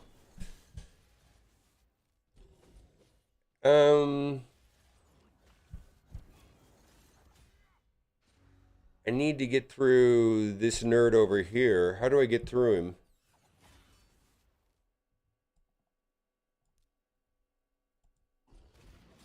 That's good. All right, please get through this guy. Oh, come on. Is this multi-hit? Okay, let's see if we get through him. Oh, you jerk. All right. All right, cool. That killed him off. Is this enough? All right. Then we're going to do basics to finish this up. Actually, this guy can revive the team, right? We don't want that to happen. He's got a team. He revived, self-revived, so we don't have to worry about him.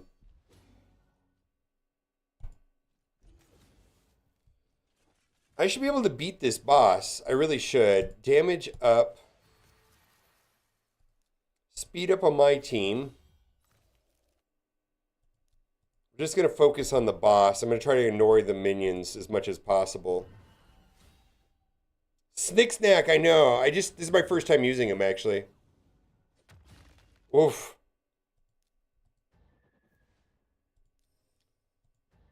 Wow, that's not awesome.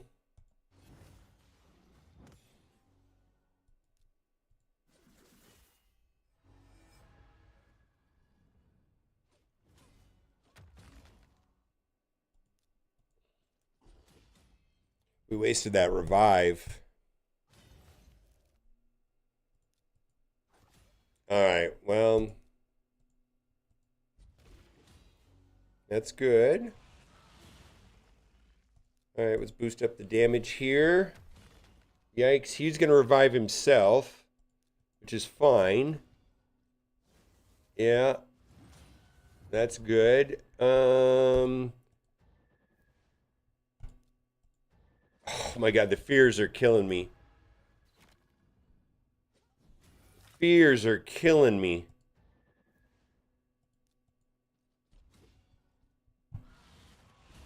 You need to survive. Come on, come on. No, we lose.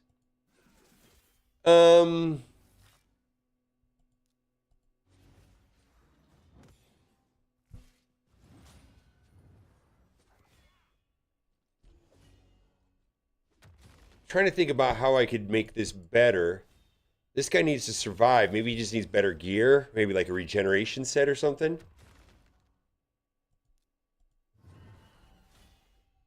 I mean, we're not...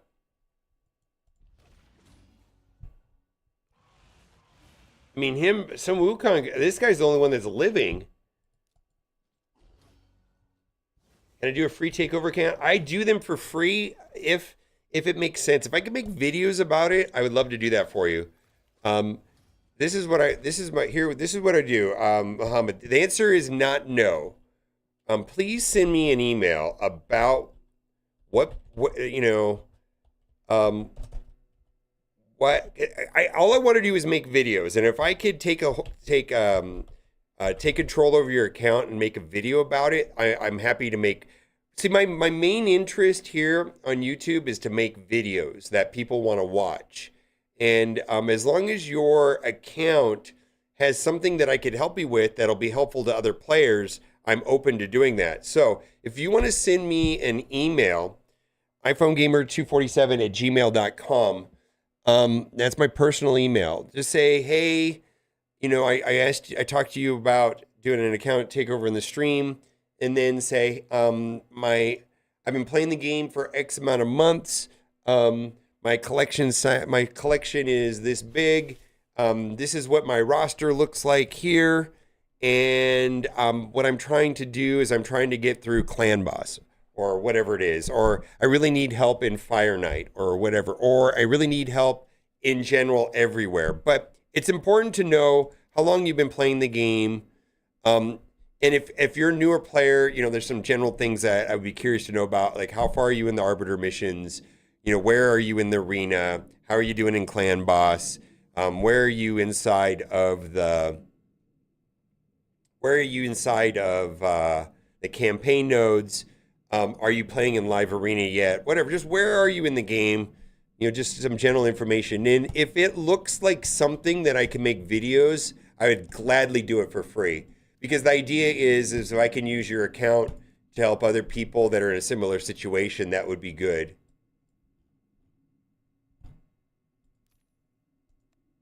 Yeah, my only my I don't want any money from it. I just want to be able to make videos. Is my only interest. That makes any sense at all.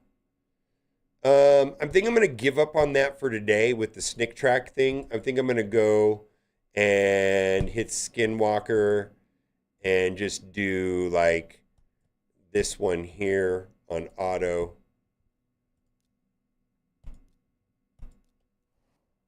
Snick snack. Oh, that's the other thing I didn't check. Maybe I didn't see if I have all the books on those champions. Maybe that's the problem. Faction. We're gonna do Skinwalkers, hide. Boom. Let's see. Oh, I don't have a relic on him. That's not good. Hmm.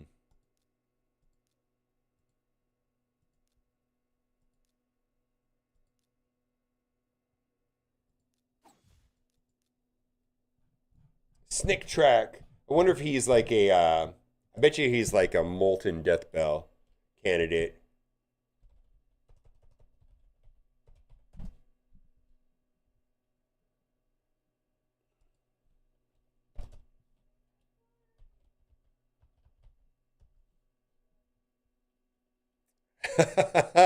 So a 26 billion roster. Uh, maybe. I. The answer is not no. That actually kind of is interesting because I think if how long have it been since you came back? 2 years. So probably like Chimera is Chimera Faction Wars. Actually, I think I know how to make a video about that because I'm going to guess that you probably don't have the Faction War. Um, you probably don't have all this stuff here maxed out for Faction Wars in your Great Hall. Your area bonuses, you probably don't have those maxed out. That'd probably be the first thing I'd try to get you to consider doing. Yeah, Chimera is going to be brand new for you. Um, Relics are going to be brand new for you. Yeah, actually, that might be an interesting video,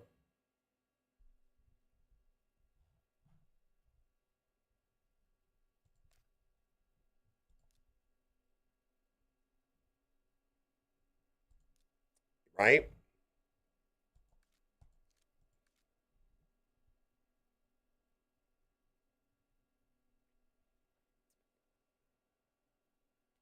You have the good three then. Hydra's a pain, so maybe that you might have just a straight up like how to beat Hydra video. You know what I mean? Yeah, actually, I think I could work with that. How to beat Hydra, how to. It sounds like you're doing okay in Chimera. Faction Wars. The thing about Faction Wars is just it. You have to max out the. You're gonna have to max out that part that I was at right now, the affinity bonuses.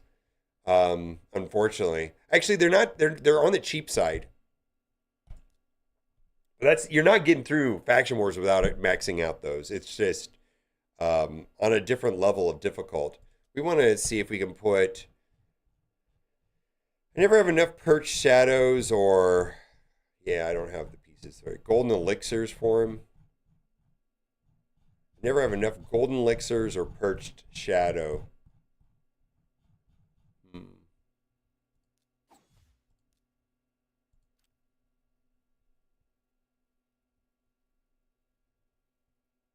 Yeah, what's up? Yeah, if you send me an email, yeah, remind me of this conversation of where you're at. I'll probably take you up on that, and then we'll connect on Discord and we'll go over it.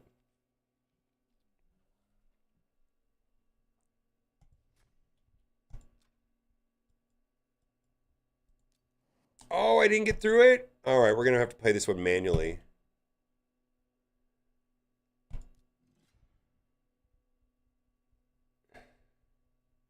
Accuracy, accuracy, accuracy, accuracy, accuracy. Yes, accuracy. Yeah, the correct answer is accuracy.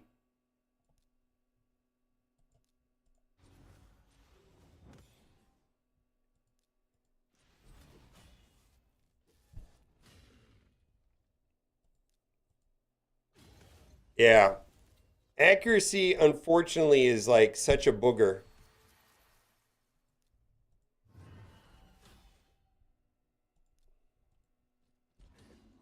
Layla Fox! Oh my God, how have you been?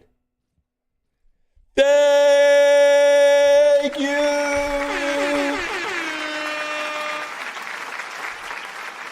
Layla is one of the OG Raid Shadow Legends. How have you been doing? Hope hope the weather has been not awful. I know that's an adjustment for you.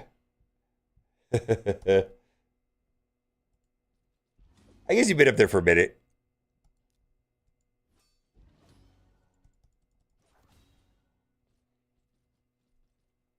Let's see here.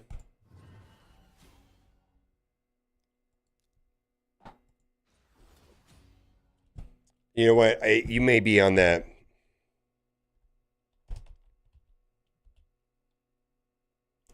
Let's do this real quick. Let's mod you real quick.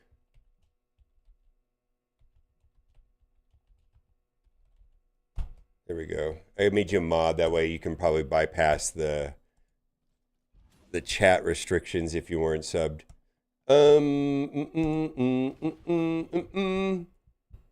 What do you want to do there? Oh yeah. Wait, I thought it was already Friday. It's fine. I got you. I got you. I got you.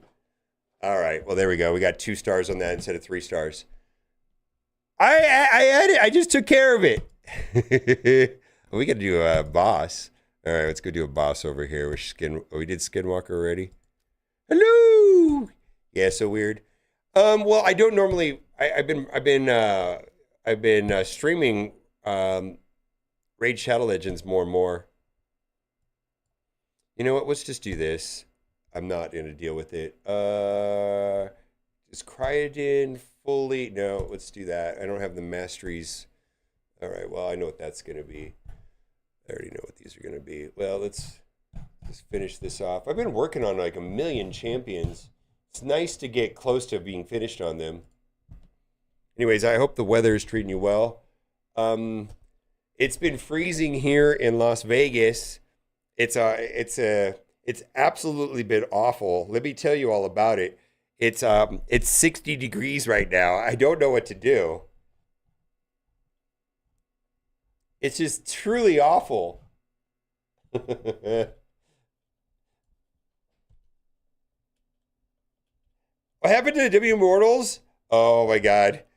Rude.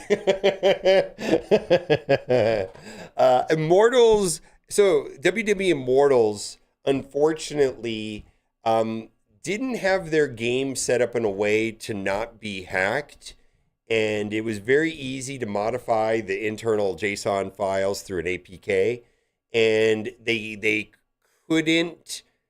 There was no reason to spend money on the game when you could just tweak some of the files. And so the game basically wasn't a viable business model at all because of the way the game was designed. And so the game just went by the wayside because of that. That's actually what happened to WWE Immortals, is that the game was hackable. And so they couldn't make money.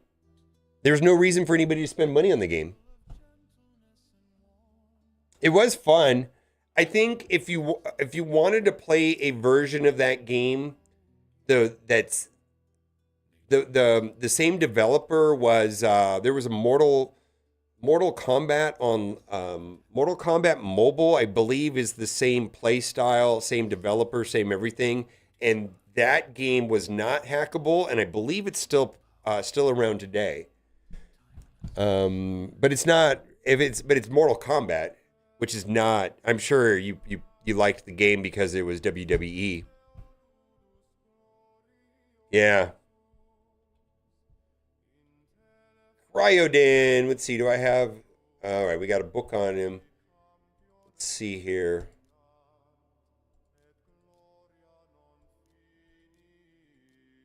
Who are we going to go into battle with?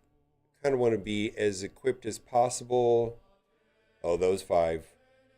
Yeah, I wonder if I still got good gear on Lemonisi. I did get good use on Lemonisi inside of course, Grim Forest. Not sure if it's worth booking her. I think I haven't hit the rotation where like I just went through Curse City Amius right now and Venom Age was an option, got through it easy. I don't know. Yeah. I don't think Lemonisi is good enough to book at all. Yeah, I don't see it. It's not like I have a ton of them anyways. All right. Yeah, we're not booking her. We're not booking her.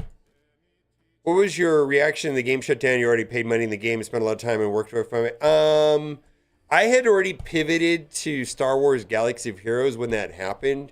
So for me, it wasn't an abrupt stop. What happened, the way that I saw and the way that I remember WWE Immortals was that the developers stopped communicating, the developers stopped updating, there stopped becoming less things to do in the game, they stopped selling new things, and it was like a slow, like it was like, it was, to me, it wasn't subtle at all.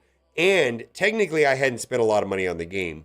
And the money that I had spent on the game, I felt that I had full value of. Like I had played those characters a lot, I had upgraded them, I had fun, and it wasn't a thing. So I kind of felt like I already knew it was going to happen. It wasn't a surprise.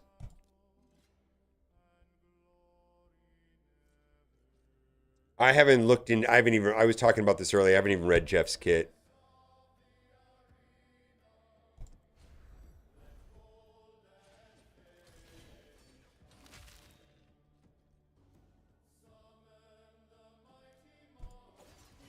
Ah, that wasn't good. Let's see this. Jeff is a new rig. No kidding.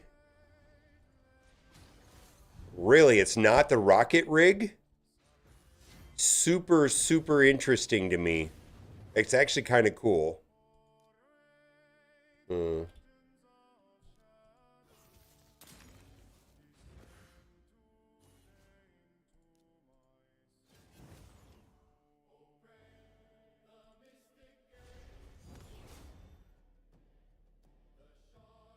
Jeff kit is not out yet. Oh, really? It's not on there. Yes, it is. Yeah, it is. It's on the website.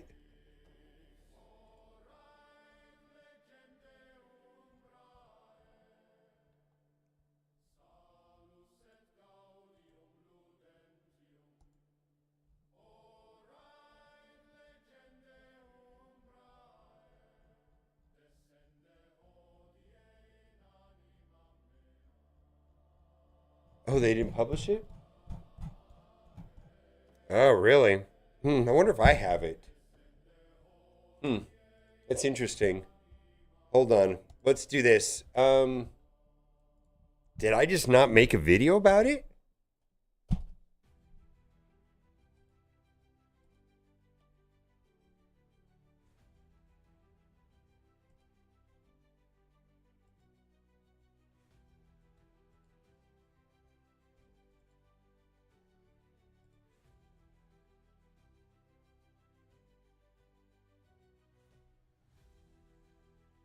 Yeah, I have the full kit right in front of me.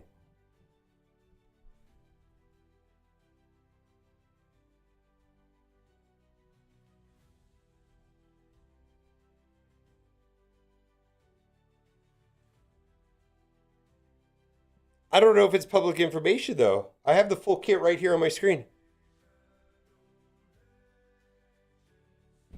Yeah, I have the full kit right here. It hasn't been released. They didn't release it?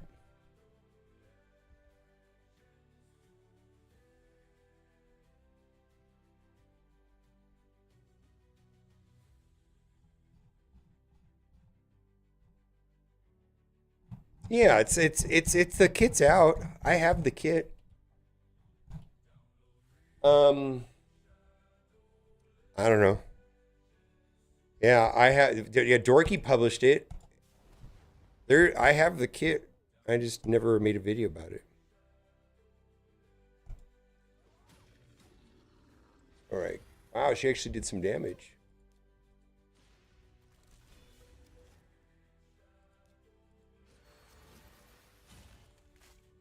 All right, we got to get through Ugo before.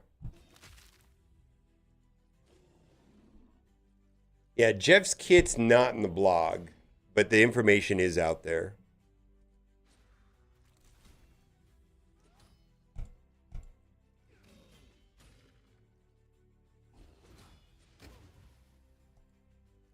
No, it's not an NDA. It's just I have no idea what they're doing. I just never made the video. The video is supposed to go out, I don't know, during the holidays when I was thinking about Christmas, not making YouTube videos. And I just figured that it was on the blog and everybody had the kit. So I'm surprised to hear that he hasn't seen the kit. All right, this is not going to work. We need a reviver for this to work. I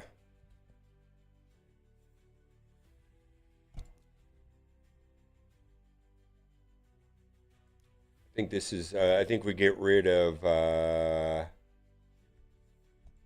Feral.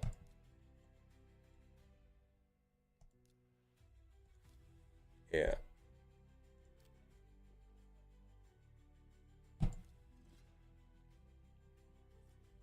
I mean, how does this not look official? This is like as official as it could look right here. Like, yeah, Strike Force, Envise, Retcon. There's the kit. You know what I mean? There's the speed, Hero, Global, Biocontroller, Retcon, speed 129. I mean, they didn't put it on the blog.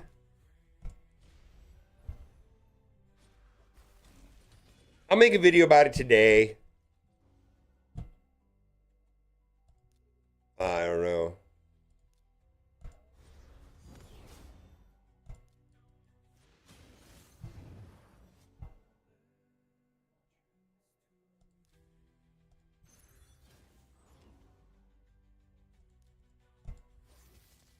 Come on, freeze everybody. Oh my God. All right, let's go here. Yeah, okay. Oh, that's such a good move. All right, let's go here onto Ugo.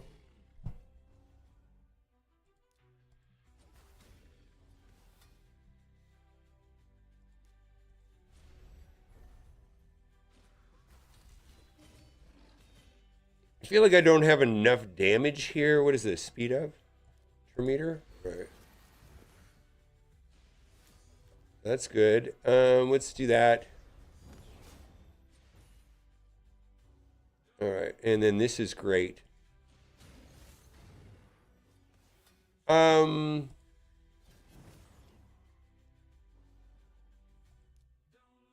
the kit came out when I was doing Christmas stuff, and I thought that the information was on the website. So when you tell me that that information's not out, maybe I need to make a video. If Herb missed it, that means other people missed it also. Right?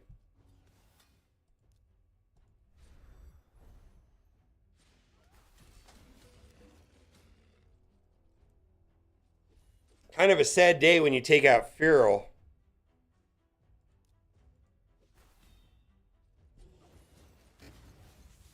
All right. Well, I have not read his kit.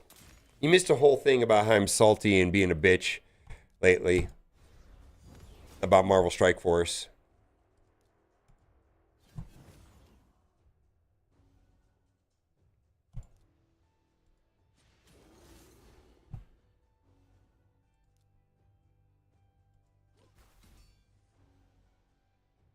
uh,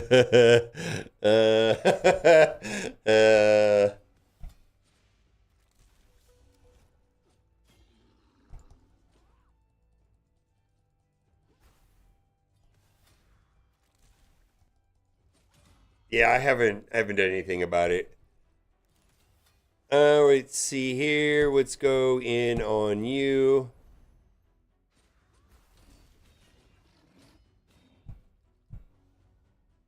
Yeah, I believe it. That ability is too good to use without getting a kill like that. Oh my god, she is so good. That is so good, actually. All right, we got a freeze here. All right, let's get rid of the freeze over there, right? And then this we knew went back up. And then let's see, boom, boom, boom. Wow, they really that's probably not right. Let's go like this. I don't know if this matters. Who's gonna kill them? Is that enough damage? Please be enough damage. Not even close. All right. Well, Lemonisi's gonna do our damage. Lemonisi is actually proved to be pretty useful here.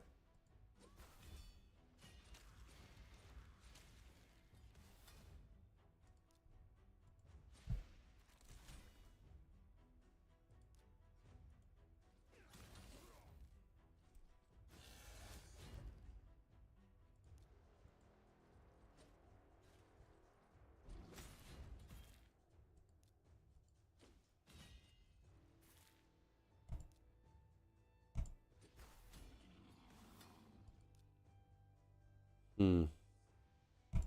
Oh, I hit the wrong button. I should have cleansed. Well, maybe I did the right thing. I mean, if I can get rid of everybody but Draco, whatever that guy is, I don't know if that's Draco Morph or whatever, then it doesn't really matter. This is a boss, right?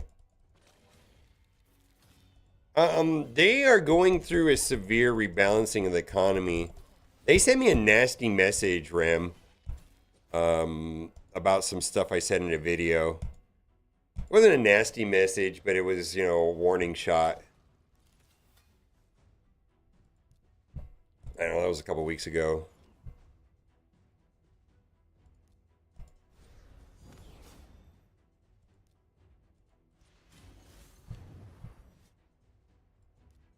I was like, all right, whatever.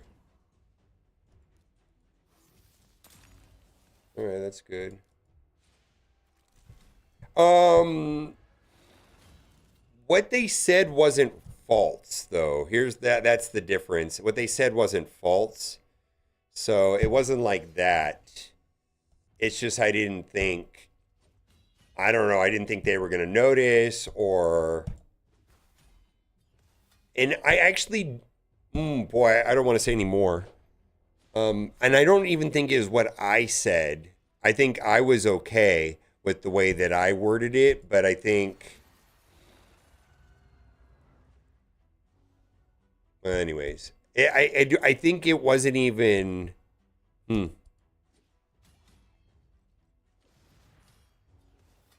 It wasn't really. It didn't bother me, is what I'm trying to say.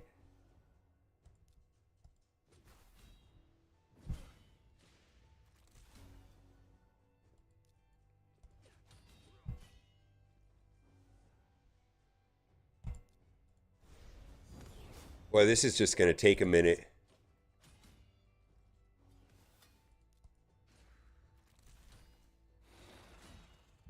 And it's hard to give context on it without giving away exactly what happened. But I want to assure you, there was a reason why it didn't bother me that much. Because it wasn't something that I directly said. Because I know better. Whatever, though. I was like, huh, interesting. Okay. Let's do that. Oh, no. Oh, no. All right, well, let's speed everybody up. And let's get a revive there. Oh, come on. Isn't there enough there to... Oh, come on. Oh, my God. All right, we're not doing this today. We are going to wrap this up right now on multi-battle. All right, I've got to wrap up what I'm doing here on this account because I want to go to my baby account and play that because I know I got it titled Chimera Siege. When does Siege over? Siege is in 1 day and 12 hours? How much time do I have now? All right, we're going to let that go. I will come back to that. I've got 562 energy, which I'm going to do on my tablet. Let me go grab my tablet and make sure it's charged, and then I'm going to pivot to my baby account. Quests, advanced, good, because we got server reset in an hour.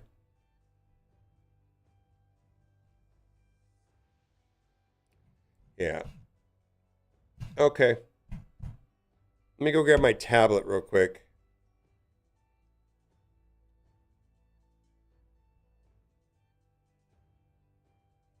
In about an hour over, writes a review. I have a new perspective on YouTube. Maybe I could share with you at some point. Today may not be good, but um,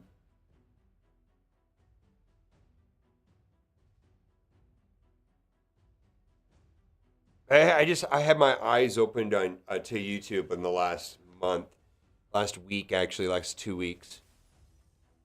Everything I thought, everything that I forgot that I knew about YouTube is different now. Be right back. I'm gonna grab my tablet so I can put this on autoplay and go to my baby account.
Did you do a Blood War tomorrow? To ask. We'll see how far I go. I do have a hard stop at about 3 hours from now, but I'm gonna go in and I got to finish some stuff up on Raid, and then I'll get in and do.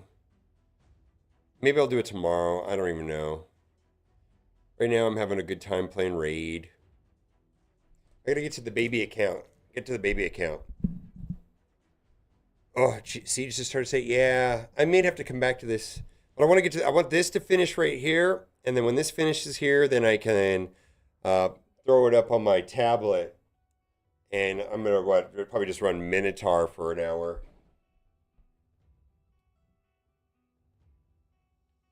I got to finish off some bangers.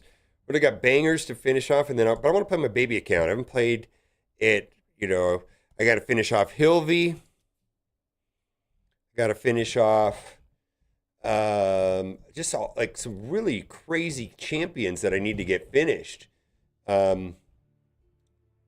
Theodosia, Yukimasa. I'm working on Cardinal. I might do Corrado. But those four for sure, got to finish off.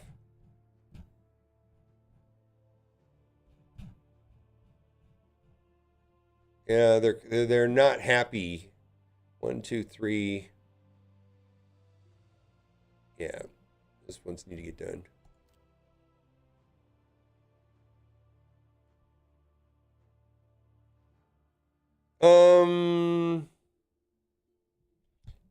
Yeah, send me the email. But the mostly is like, what do you want to what is it that you would like the most? Like, what problem do you have that other players have that could be solved if I took a look at your account and had some tips that potentially would be helpful to a large number of players is what I'm mainly interested in. So someone here in a minute ago said that they had a 20 something million account, but they haven't played the game in a couple of years. And I feel like that would be a really great video to just jump in their account and say, hey, okay, so this is what's new. This is where, because like my account's at 12 million. I know what I can do with that. And it's like, wow, okay, so you got to they changed up Hydra. Hydra used to work a certain way. Now you got to do Hydra like this. Now they got faction wars hard, so now you got to do this.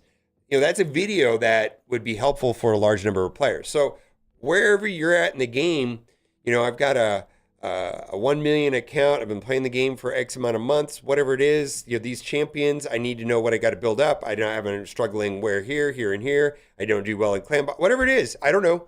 I have no idea where your account is at, but just type that in the email. And I'd love to help. I don't want to charge, but it has to be a video worthy. Someone asked me a while ago and they said, oh, do you want to just showcase my account because I'm awesome? And I was like, well, who would want to watch that? I don't know. You're the YouTuber. I was like, okay, well, I don't see it. So that's that.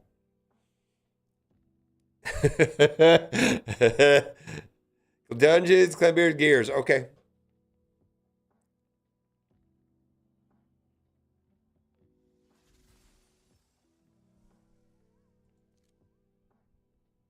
Yeah, just throw it in there. Show me your roster size, and let me know how long you've been playing the game.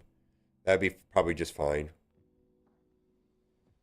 Why is this hanging? Why is this hanging? Come on, finish. We don't have a lot of time, Mr. Sylvan Watchers. Yeah. No, I don't mind doing, I don't want to make money off of roster reviews. What I do is want to make videos. There we go. We got it. All right, let's collect this and be done. We're going to log out. Fantastic. All right, let's get out. All right, we're going to pivot over to my other account.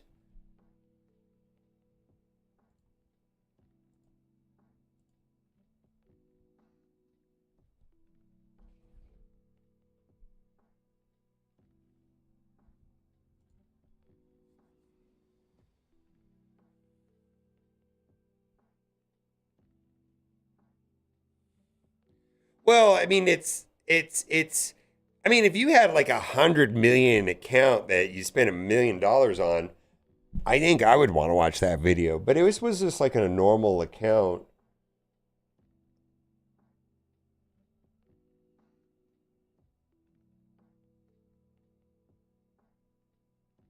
I mean, if someone spent an ungodly amount of money and had like +4 every mythicals, I'd love to make a video about that. That sounds actually pretty cool.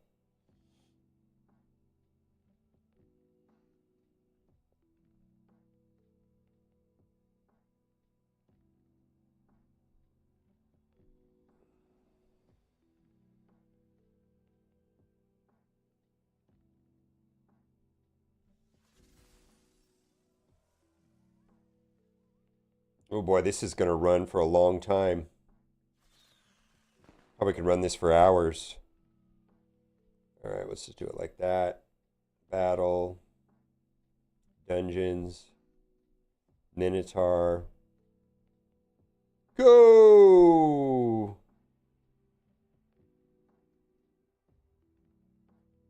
Okay.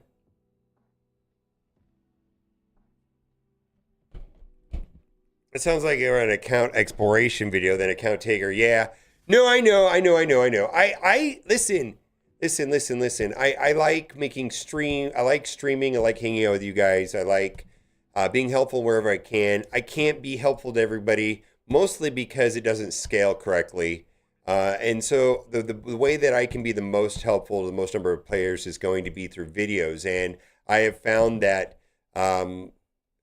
chit-chatting on the internet and hanging out with you guys, it does two things. One, it's fun, and I enjoy doing it. Two, it helps me make better videos. And a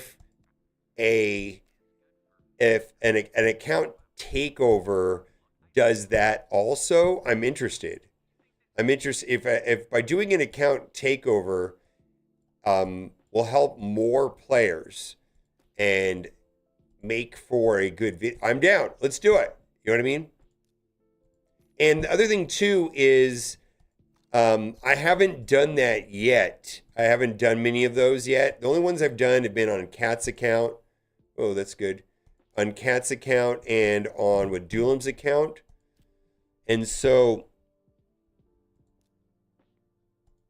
advanced, let's see, Demon Lord with One Rare Champion. All right, let's do that. And they were good. They were good. And if, oh, let's see here. Nightmare, I have to do manually. Claim. All right, this one I can do 21 million. I wonder if I can do, you know what? Let's do this. Let's go into hard, and we're going to throw in Kale and hit start, and that should let me one key this. Stolen Soul soon, yeah. Yeah. And then let's go to Brutal. I should be able to one key this on auto. See if it's over 20. I can't remember if this does or not. I think I did. Oh, is that enough? Holy shit, is that not enough? Ah, fuck me. I don't think that's enough. 21.7? Ah, fuck.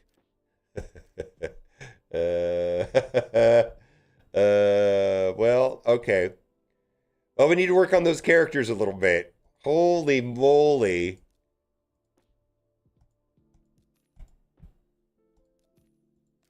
Oh, that's a little disappointing. Upgrade a helmet to 8.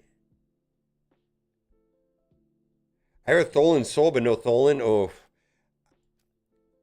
So when he was a fusion not that long ago, and there was a path to get a 5 red perfect soul, but that's neither here nor there. But I can tell you that a 5 red perfect soul and Tholen is pretty bitchin'. All right, quests, advanced, Crypt Keys Faction Wars. Okay, well this is not going to be super exciting. Crypt Key, Skinwalker. Nope. We just dead in the water on this. Sylvan Watchers. Wait, I have one of these. Yeah, I have her. Let's just do that in the background, and in the we'll just let that run in the background. In the meantime, I need to get Ugo up and running. And it looks like I have some masteries here. Oh, well, that would have fixed my whole... That would have made me one key. Boy, all I had to do is hit that, and I could have one keyed that. Oh, my God. I'm pissed. I'm pissed. What do we got here? All right, well... Probably going to do that. Not that one, no.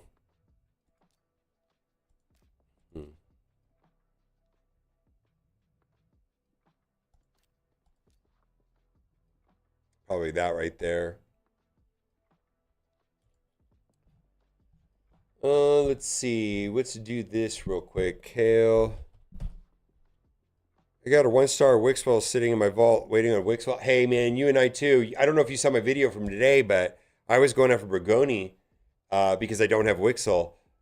Wixwell is useful without Titus, but Titus is not that useful without Wixwell, right? It's just the reality.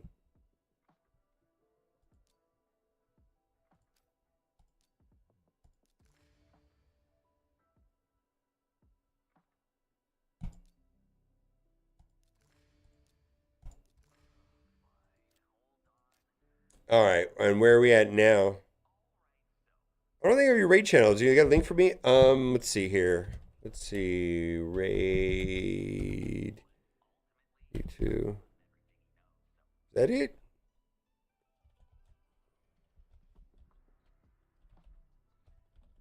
Huh. I don't know. Let's see if I got it here. I'll pull it up real quick. Here you go. Here we go. There you go. All right, so I need to get my Ugo up as high as possible. Now we're saving that forever.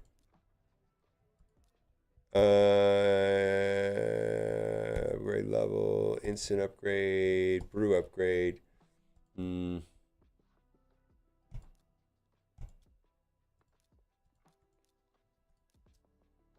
Okay, let's do blue.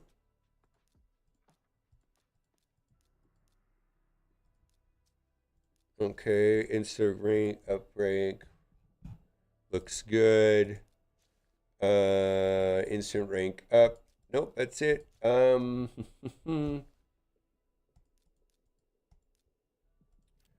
right, what I want to do now, let's see, what else do I got? So I'm waiting for that's still running. That's got to run for a minute. Quests, advanced crypt keys, so that's just going to take a minute to run. I think what I want to do now, and I'm going to do the Hell Hades artifact extractor. I think I want to just do a quick gear overhaul. And what my main goal on my account right now is to one key nightmare or two key nightmare more consistently, over 339 million damage. Now I put together an infographic on, let's see here,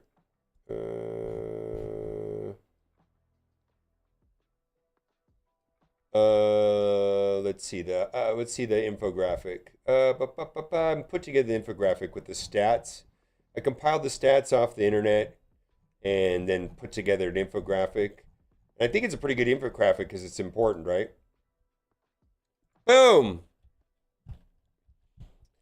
I think you can find Cinderbolt numbers in several different places. You may love Hell Hades, but what I'm trying to do is Nightmare. So that means I need to mod my roster with this consideration, at least 170 speed and at least 200 accuracy, right? At least. So let's load up the Cheater Hell Hades Artifact Optimizer.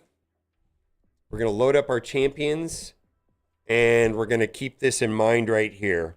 We got to have them at least 170 speed, 200 accuracy, 3,000 defense. Now, for what I'm doing here, I may not go all in on let's unlock everything. And let's start with Tholen, because he's kind of my damage dude, if you will. And I've got him set up for damage output. And I think that's holding. Well, I've got him at 100. We got to boost him up to 170 speed. And he doesn't care about accuracy. We're not building it with accuracy. We're just doing it with thing. Now, so I'm going to do two different things. I'm going to come back to this. But I'm also going to try this. I'm going to go and do balanced mode and hit optimized, hit stats. And I think I'm going to try it like this. 100% crit rate. I'm going to get rid of this. And then I'm going to put speed 1, attack 2, crit damage 2. And see what it spits out.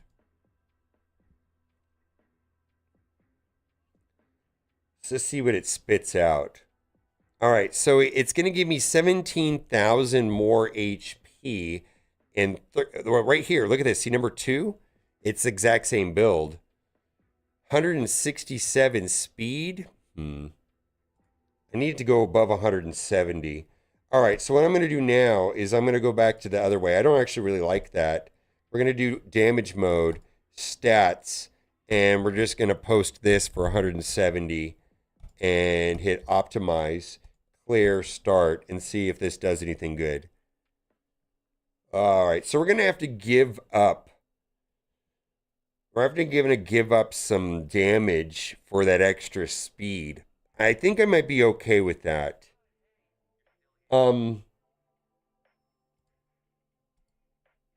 Yeah. I kind of like having more HP.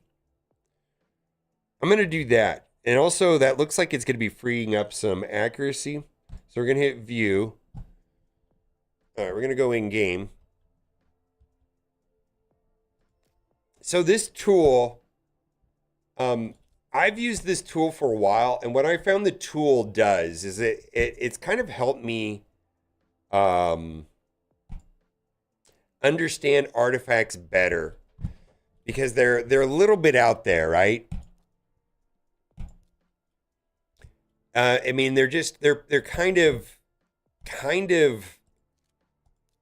hard to understand. So what I'm going to do is I take for right now because I don't really have any good quality accessories in my account at all, like none, zero, right? I don't really want to take them to 16, but I'll take them to 12. But on this account for right now, I'm not willing to take them to 12.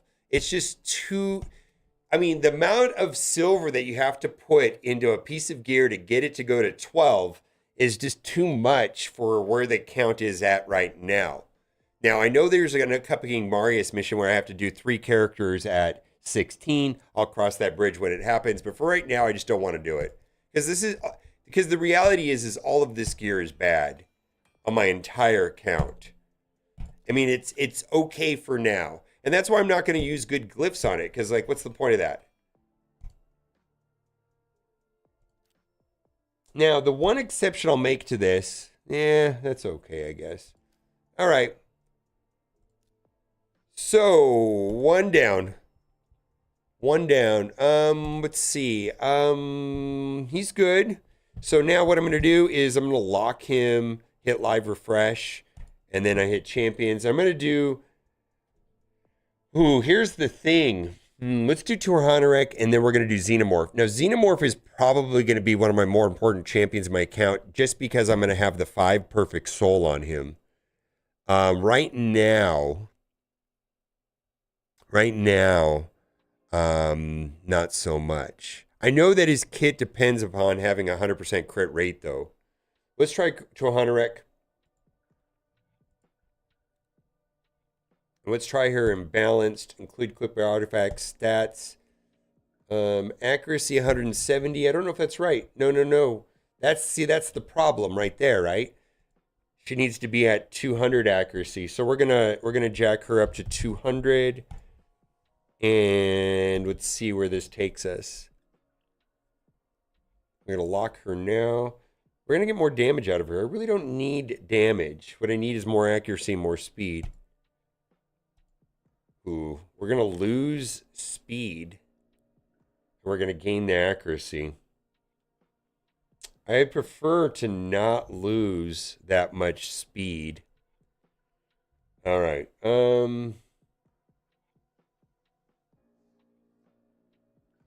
We're going to give up 8% HP, 1% HP. I guess we're just going to have to give up the speed for accuracy.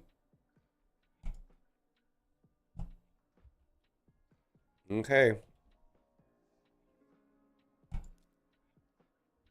Oh.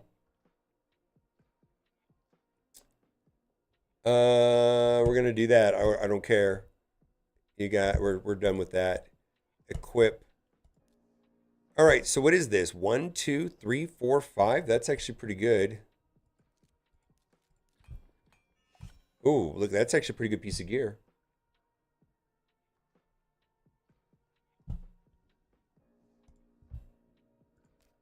All right. Live refresh. Champions. Torhanarek. All right, let's get rid of that. Torhanarek. What do we got? All right. Strong. Oh, wait. This is a godlike piece of gear? Holy moly. Is that my first and only godlike piece of gear? Holy moly. Okay. So, now that we have a piece of gear that's identified as godlike, let's plush all of our good... what do I have? Yeah, we'll put our... Because this is going to stick around in my account for a while. Right? I don't even have enough to do that. All right, all of this is 12. All of this has some plus. Boy, I might need to just go hang out I might need to just hang out in Spider for a while until I fill that piece. Actually, that's probably my next plan of attack is to go into Spider. All right, champions. Let's see here. Let's do Xenomorph optimized. Damage mode, configure, stats. We need to get that up to 200. And that needs to be at 170.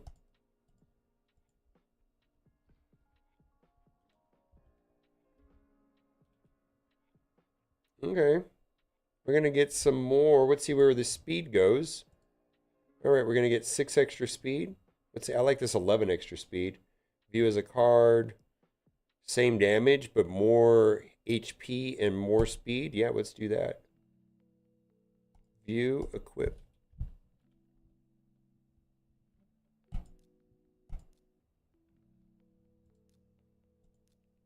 Okay.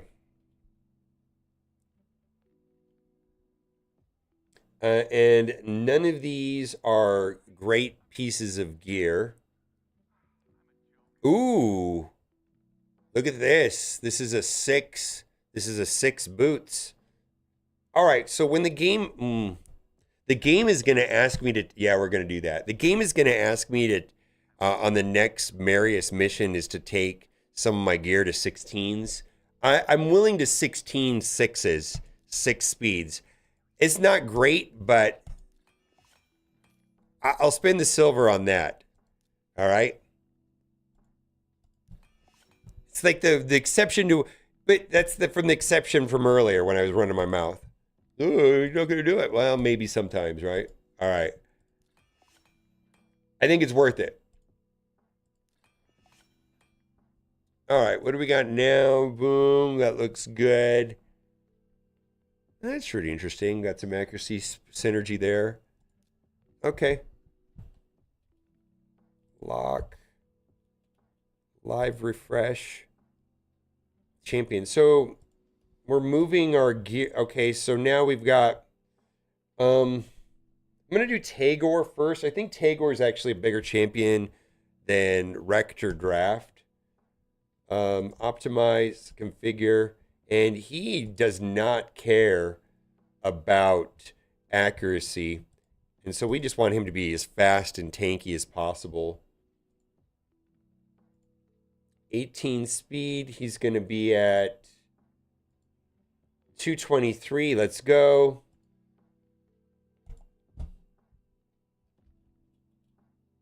I'm able to know when 3.0 stats came out. Soon, right? Didn't it already come? I haven't played today. Did they come out today or not? I didn't look.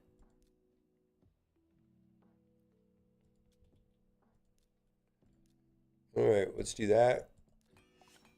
I don't think so. Okay.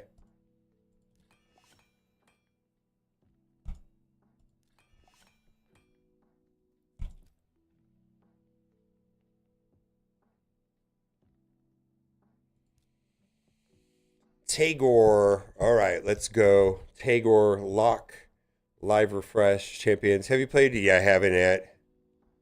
Yelena? Okay. I have not. I have not logged into Marvel Strike Force yet today. I just feeling this today. I'm feeling myself. Let's do Rector Draft. Configure. Stats. Accuracy 200. All right. Optimize. Clear. All right. Where's your speed at? Oh, yeah. We're actually getting, look at that. Speed up. Accuracy up. All right. Well, that's great. That's a draft. Oh, Ugo's going to be dumpstered. Well, I think Ugo and Rector Draft probably use a large percentage of the same pieces of gear. Rector Draft, let's see. All of them are at 12. All of them have some very minuscule amount of, all of them are 12, have some glyphs. All right, so now we're going to go to Ugo, who's my next best champion. He's the champion I'm trying to take to 60 next. I think Ugo's quite amazing thing. Boy, no gear. Configure. Stats, we want this to go to 200 because we're equipping our account to 200 now.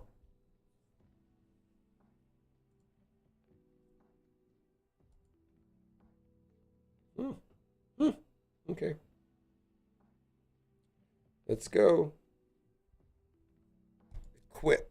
Continue. So, where are we at? All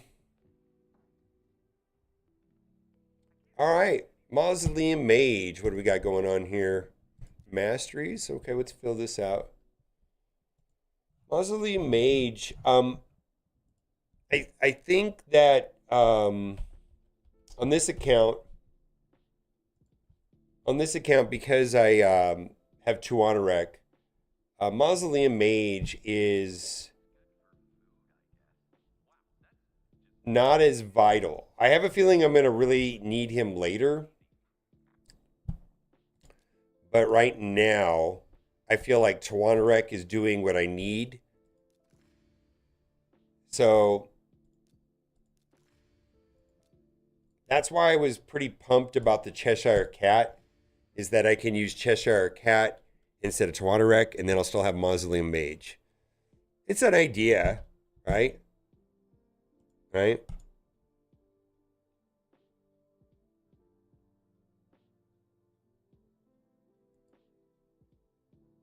Yeah. Oh, yeah, they changed it. Mm-hmm. See, Mage.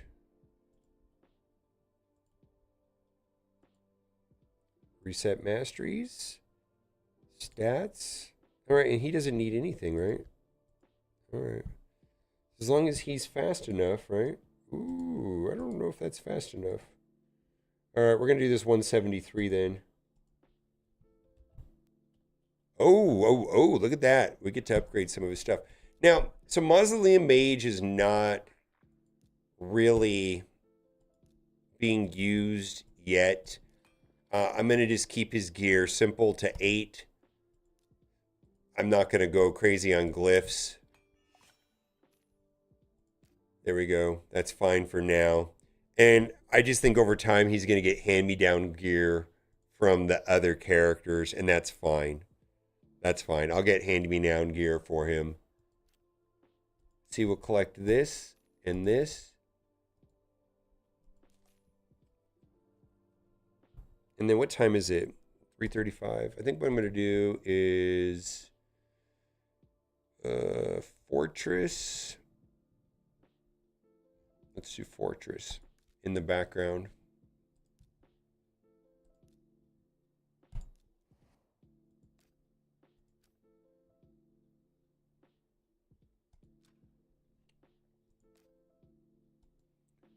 Welcome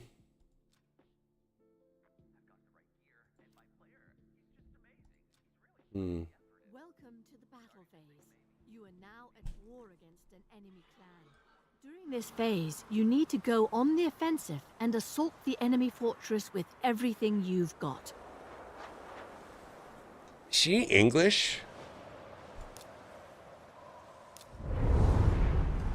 This is your enemy's fortress. Destroying its stronghold is one of your main objectives.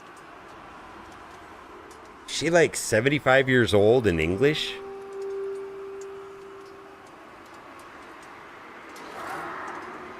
To lay siege to a building, you need an attack scroll. If you lose a battle against an enemy defense team, you can use a rematch scroll to try again.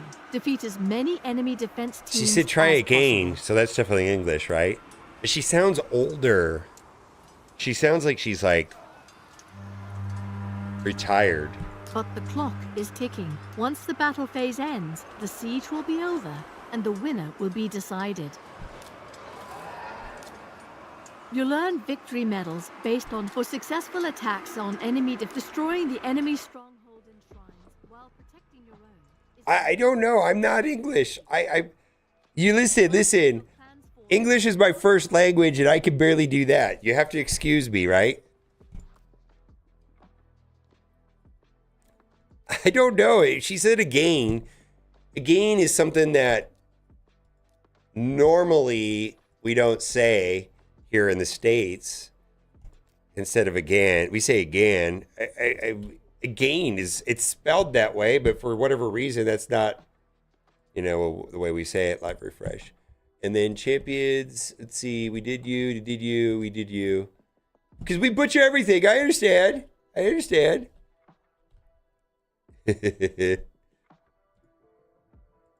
All right. Configure battle stats. Oh, we're supposed to move these up 170 and then 200. I don't know if this is how important this is because I don't know if I'm going to be using them.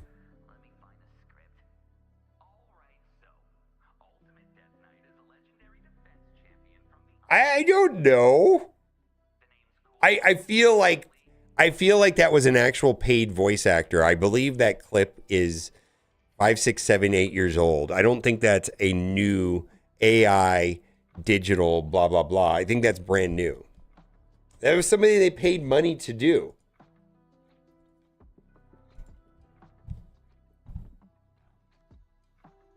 Right?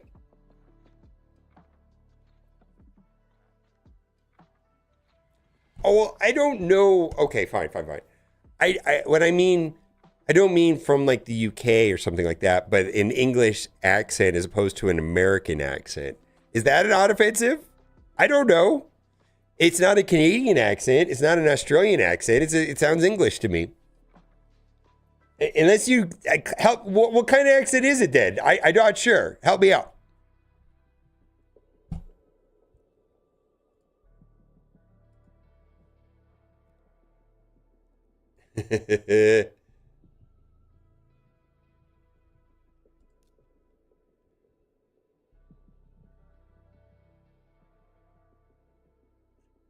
Oh, Christian. So it could be Canadian. See, I feel like I encounter a lot of people from Canada all the time, in person even, and their speech patterns are nothing like that.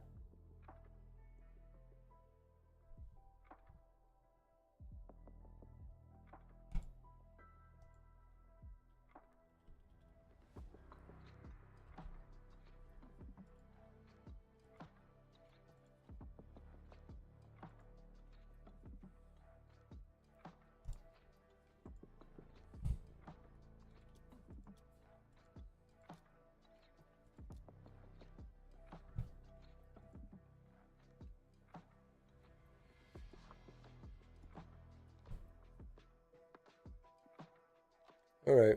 Well, that's all we're going to do for now.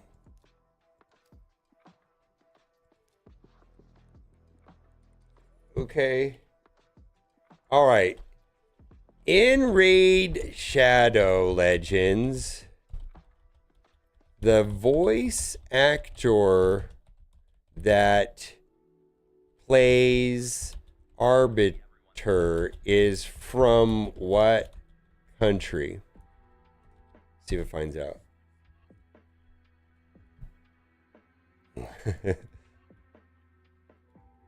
The voice actress of the female Arbiter Raid is Marlena Gant, a British voice actor. Oh, you guys! Right here! Marlena Gant, right here.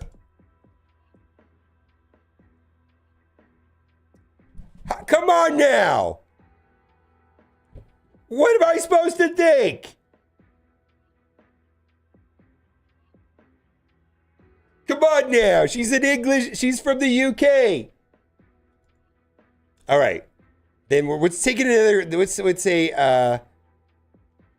Marlena Gant, a British voice actor based in London, played the Arbiter in Raid Shadow Legends, mentor her massive hair envy for the character on Instagram. Okay.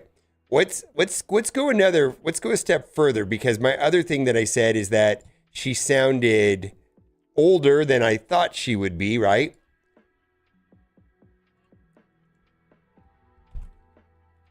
Voice actor age.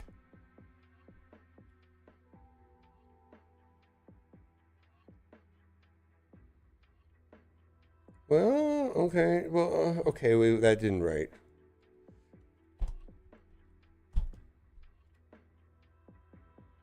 Okay.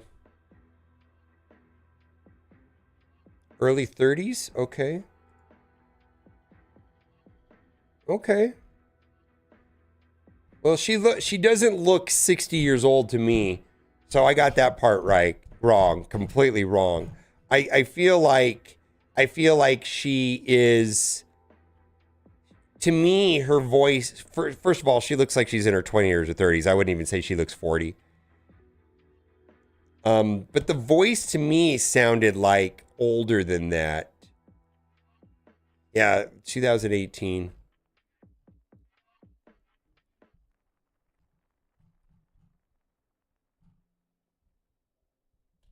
Okay.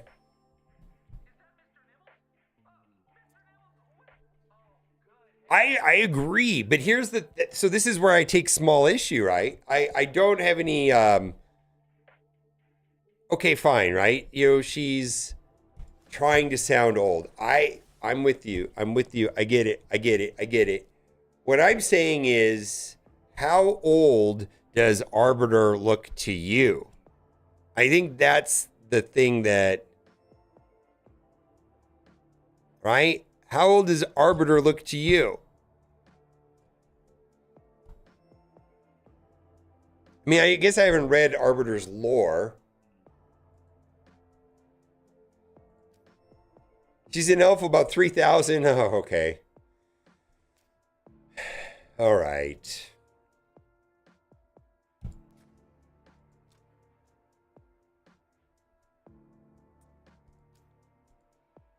Fine.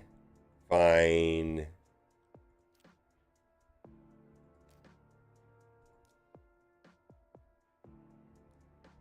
I'm just completely wrong about this. She's what, high elves?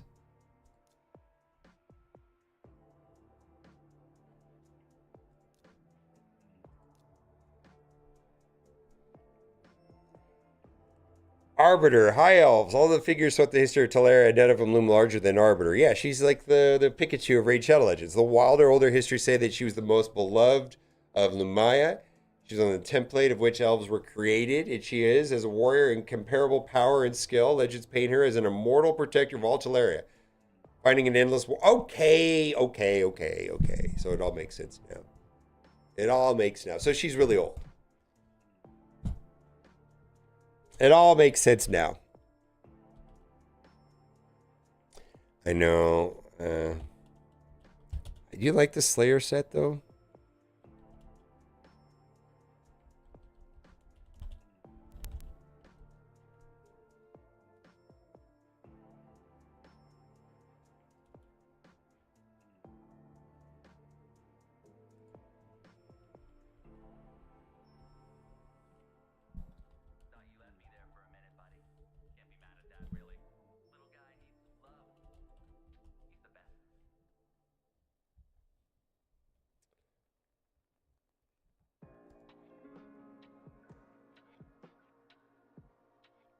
All right. So she is. So everything I said about her voice actor and the sound of her is completely wrong. She's supposed to be a very old.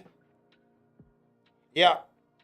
Like 1,000,000 years old or something. Thousands and thousands of years old. All right. Thank you for listening to my Boomer tangent. I was completely wrong. You guys were right. I was wrong. I apologize. I will go sit in the corner. Thank you. Bye for now.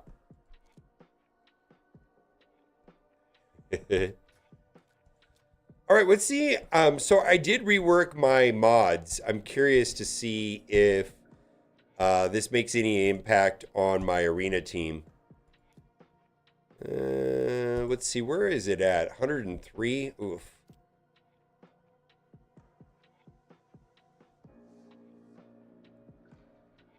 Well, let's go for the low-hanging fruit first.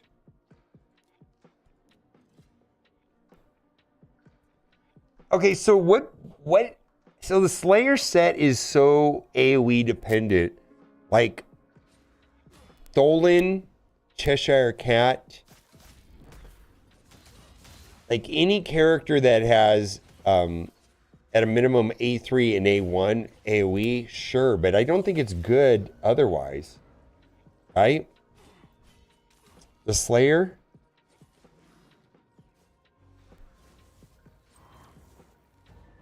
Marius Wallmaster. Who's Wallmaster? I don't have Marius yet. Bellower? But I use stun set on Bellower.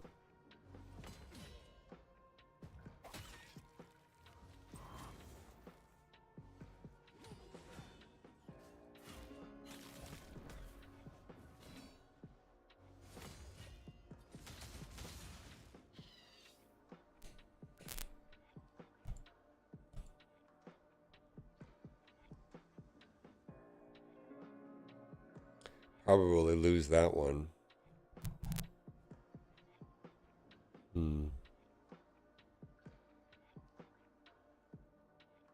Let's try that one. What is it crackling here? It's weird. I got a bot smaller with the spies with head. They can be fault 700. I can do his new account. Now I'm being haunted. Ah, humbled.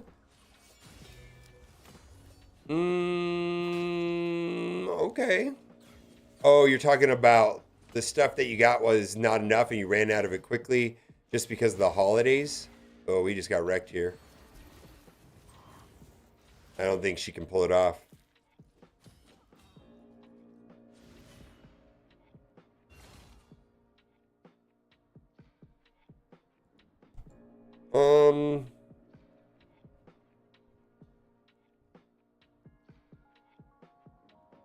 Let's try this one. What is that sound coming from? Is that my microphone?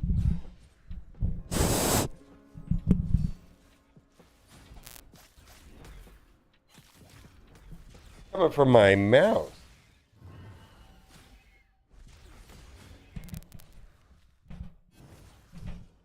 Oh, that's weird. Maybe we got a short.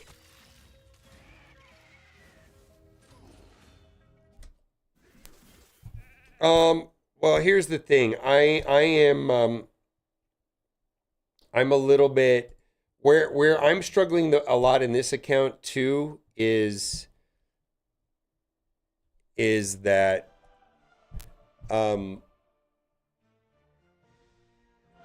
just focus on the Marius missions, but I need to upgrade my Ugo to level 60, and the way to do that, frankly, is right here.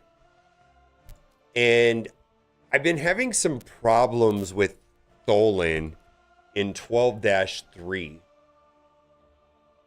So I'm gonna wrap up this here with that.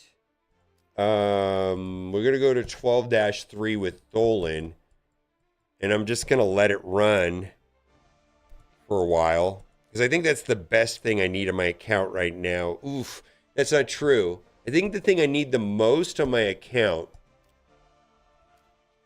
So the main focus of my account right now is Clan Boss.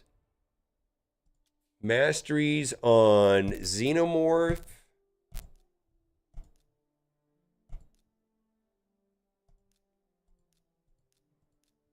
Masteries on Xenomorph.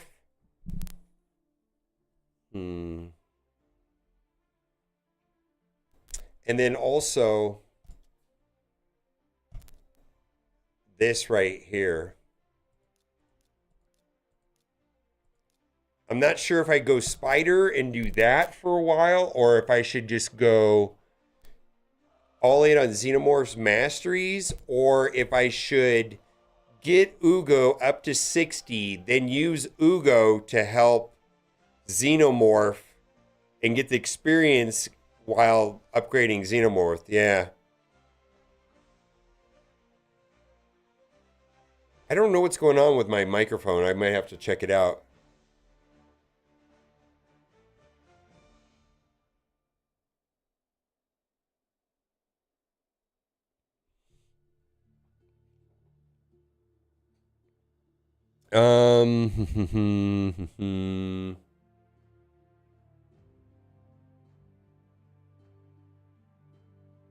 Because I'm already done with the masteries on Ugo, right? See how far what would it take for me to upgrade her rank? We got one. Oh boy, that's not close. 1, 2, 3, 4. They're all there. Oh boy. Got all the 40s done. So I have to do a bunch of 30s.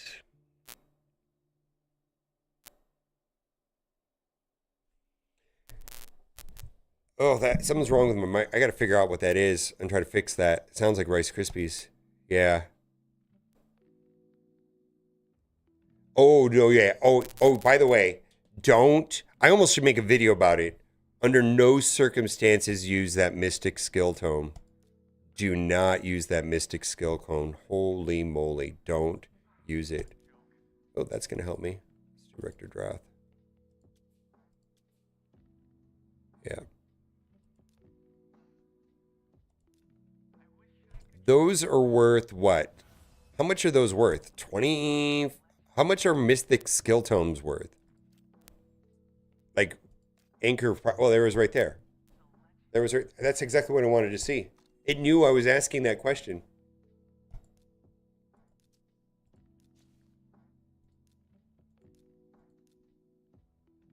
$20. Yeah. Do not use that.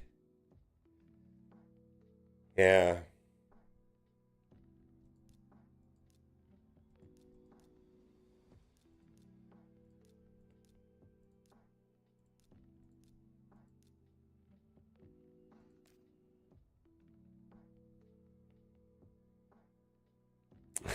Your account explodes.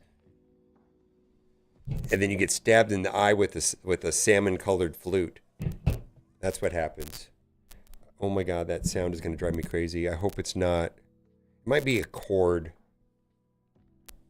I hope it's not my microphone, because this is not this is a very sentimental microphone to me. I hope it's not broken.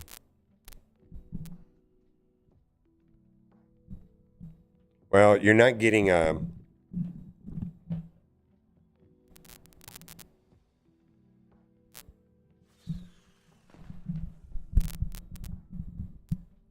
I probably need to order another cord. I imagine there's a...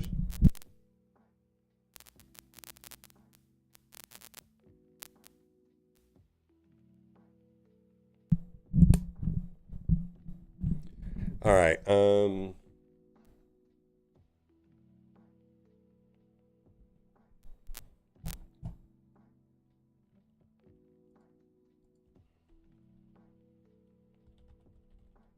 Well, that'll be here tomorrow. I wonder how much I need. XLR cable.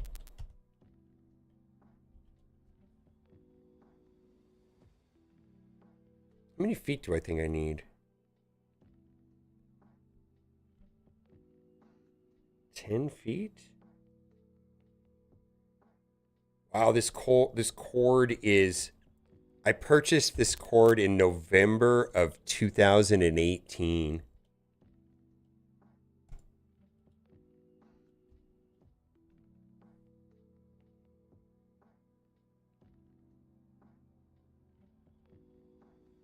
Hey, it's 5 cents cheaper for the 10-foot one.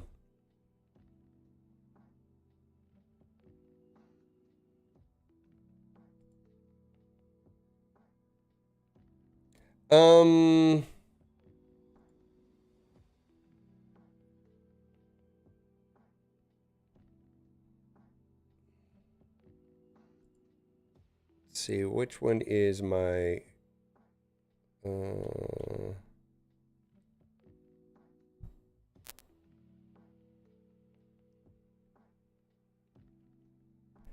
Gotta use it my business card. YouTube. All right.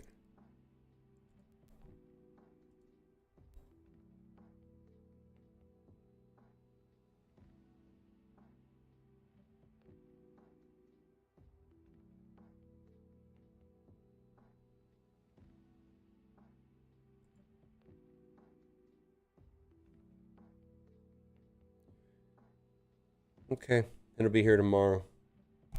I mean, it's a $10 cord. it's a $10 cord that I bought in 2018. The cord is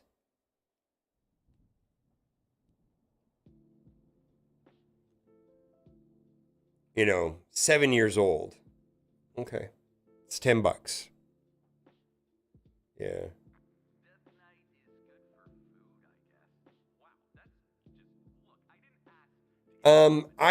I feel like the way my setup is here today has been this way for 5 years. There's no extra new chords bumping into it. It's literally an old chord. Yeah, it's and if $10 doesn't fix it, it's still this one here will go in the chord box and that'll be that.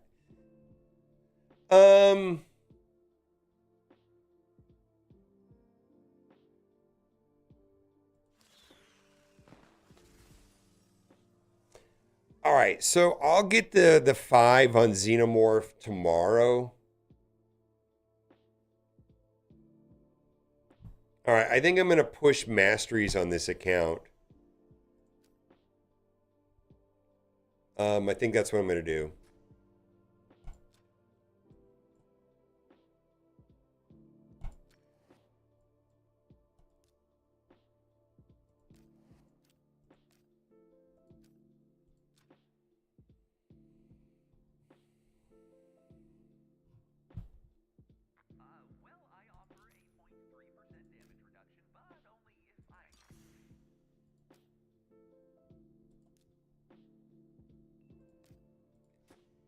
Dungeons, Minotaur. What am I doing here? She's done.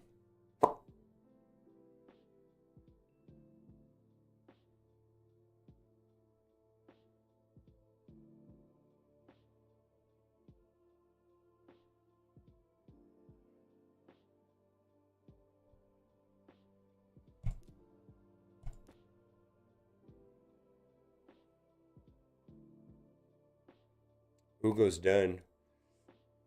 See, I would like to have Ugo in here, like right now, at level 0, getting the experience.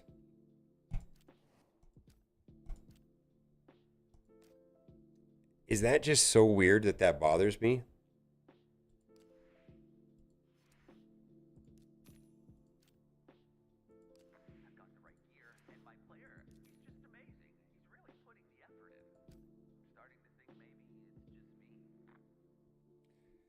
Oh, come on. $10, right? All right, we're going to start this rat race all over again.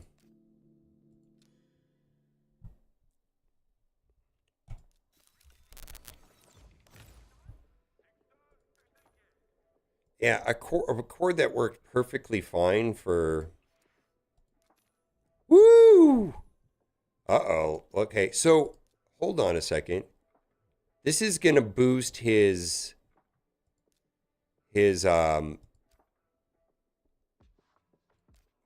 accuracy and resistance up, right? Higher than it needs to be. Should I remod again because of that? Because now his accuracy is going to be well above 200.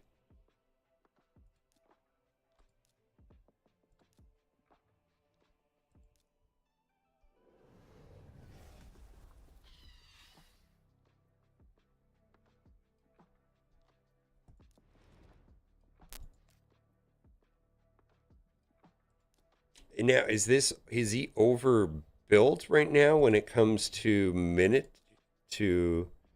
Yeah, he's at 250.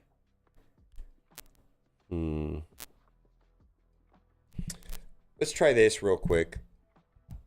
Let's see if it... I'm not going to go crazy on this.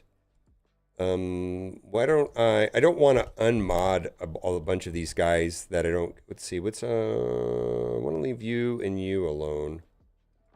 Let's do this like that. Kind of feel like they're good. Yeah, let's just do this. Optimize. Stats. Configure. No, we got to hit refresh. Live refresh. The star's not showing up there. There it is.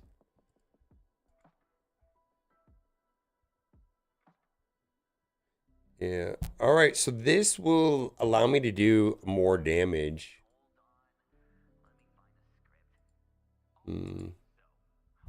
Let's do this.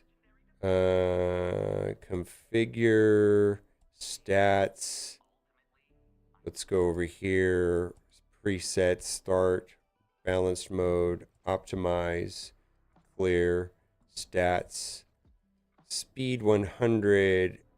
Let's get rid of that and make that highest priority, then attack, and then crit damage.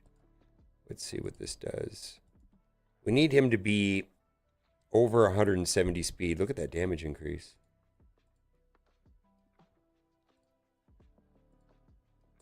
No, that's not good. All right. Stats. Configure. Start. Damage mode. Stats. And we want him to be over 170.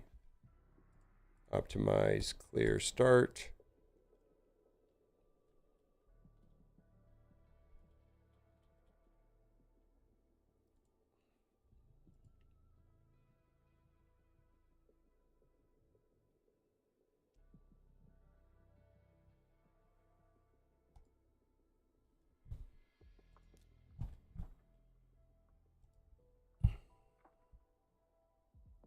Okay.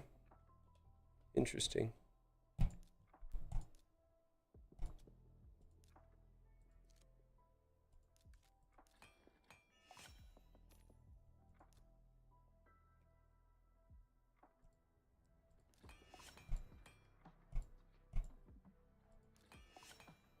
Did that put his crit rate over 100? 111, huh? Okay.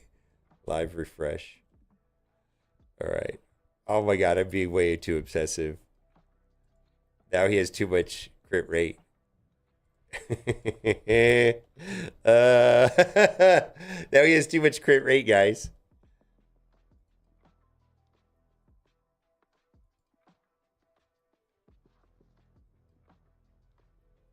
Well, that wait, view his cards. 12% more damage now.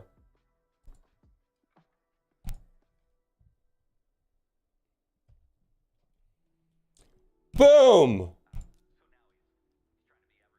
All right.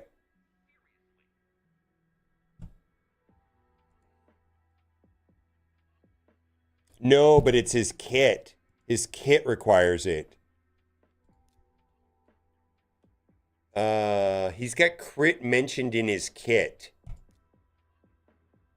Right here. Places 3. It's places 2. Places a 5 poison debuff for 2 turns, but if it's crit, it's 3. You have to have him at 100% crit rate. Oh, not the crit damage. Yeah, he doesn't need the crit damage at all. Oh, I see what you're saying. Yeah. So, okay. Yeah, I now I completely, yes. Let's redo this then. Balanced mode, optimized, stats. We're going to put this out. We're going to hit that as 0. We're going to give him priority 1 and then just priority 2. 100% crit rate, no consideration for crit damage. And then it's just attack and speed. Yeah.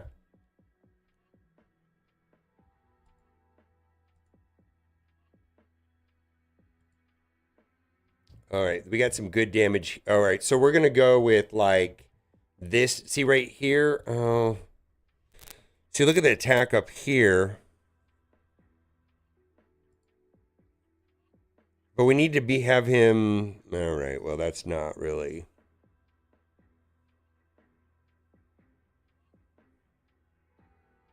Let's do another configuration. Stats. Let's just put 170 and none. And then we're just going to put him all on attack.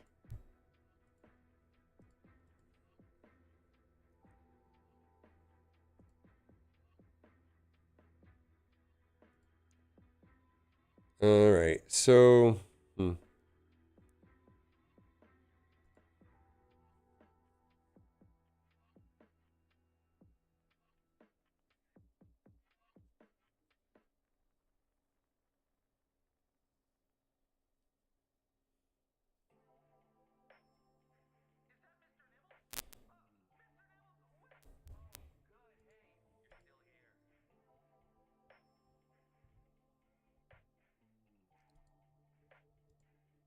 This is really, I guess we don't have a lot of options.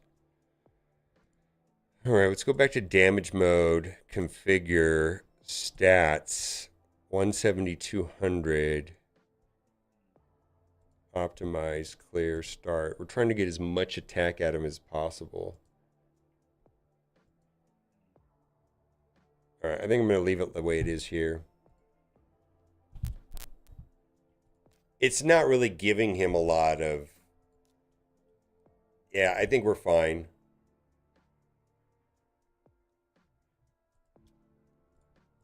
All right, enchant.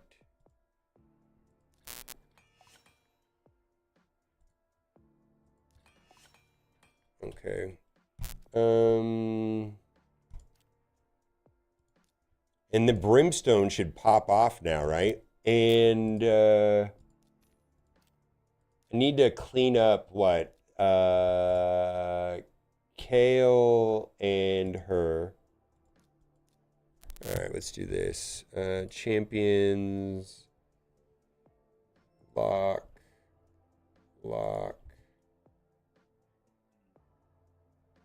Kale. Optimize. Start.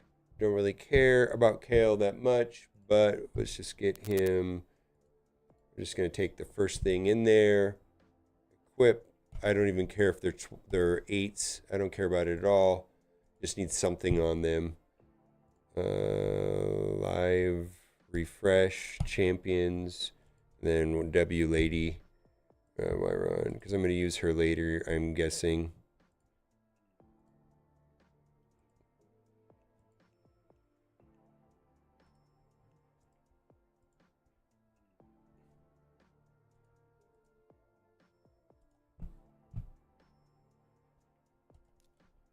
Okay.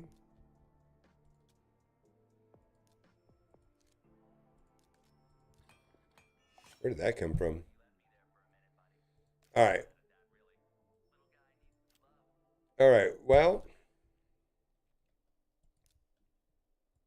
Ooh, Lego book. Oh, I got points for the event. Woo!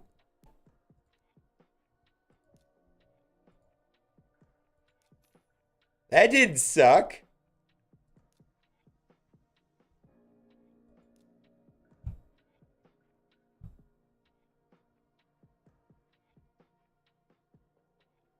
Yeah, the mimics are it's not even Donatello. It's just as long as you have heal reduction on them, you win. I don't think the mimics there's anything to them other than heal reduction. All right. Oh, I forgot to do that on my other account. Shit.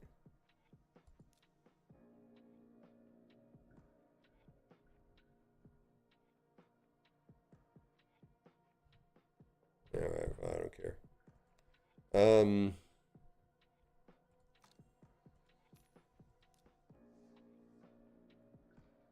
No, I'm not using Kale. No, Kale's no. So my clan boss team right now is going to be Xenomorph, Tholen for sure, Joanna Rec, and then I haven't made up my mind between Rector Drath, some combination of two of the three, Rector Drath, Tagor, and Ugo. Now, right now, Ugo's not there, so I'm using Tagor and Rector Drath. I haven't made up my mind if I want.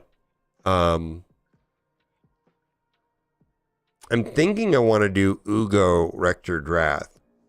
I'm already getting speed up from Tohanarek. And I think the defense down will boost my damage from Ugo. And I got heal and revive from Rector Drath.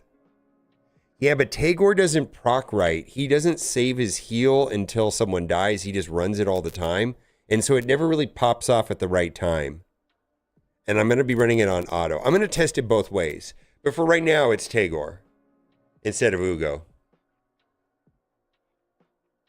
Oh, yeah, she hasn't recovered yet. She's never been the same.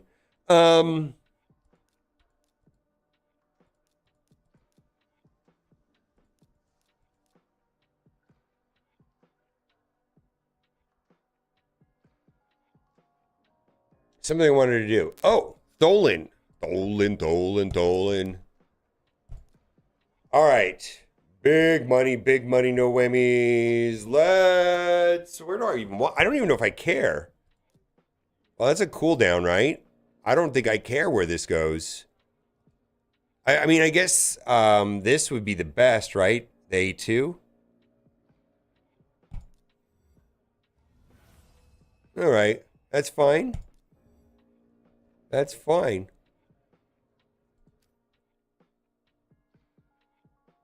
Yeah, no, Rector Draft is staying. I just don't. The thing okay, first of all, the main thing. So Tagore does three things, right? Heal, speed up, and team revive. But the team revive doesn't pop off at the right time, I'm finding. So Ugo will do defense down, leech, heal, and a passive cleanse. And I think I've already got the revive on Rector Draft. I mean, I'm not sure, but I suspect that the best team comp for me right now is going to be Xenomorph, Tyrannorack, Tholan, Rector Draft, and Ugo. But it very well be Tagore. I'm not sure. I'm going to try both ways. I don't know. I'm going to try all the different combos, and I'll figure it out.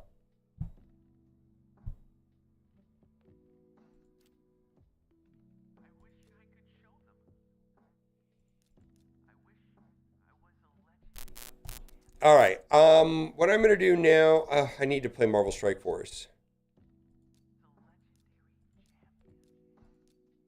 I don't even want to play it.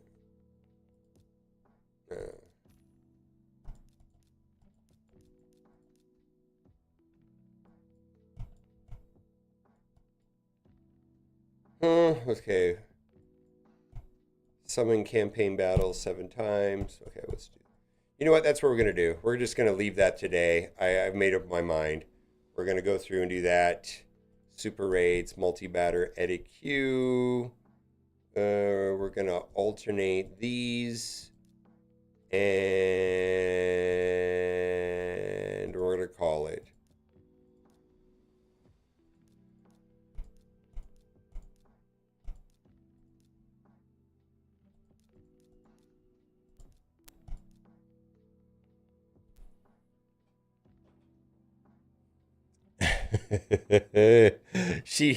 Oh no, she's fine. I don't think she heard me actually. I don't even know if she heard what I said.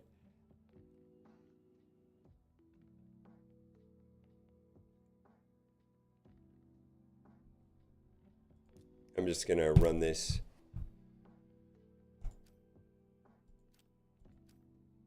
Okay then.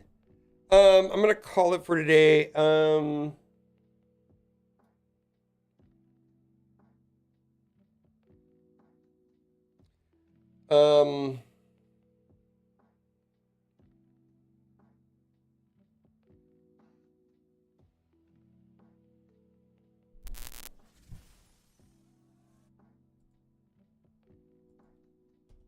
Thank you for being here. We streamed for 3.5 hours. I'm getting hungry. I did not eat lunch, and this room is getting stuffy, so I'm gonna call it. But this is a good day. Good day. Thank you for being here. We're going to raid someone inside of the Raid Shadow Legends community. Let's see who's streaming right now.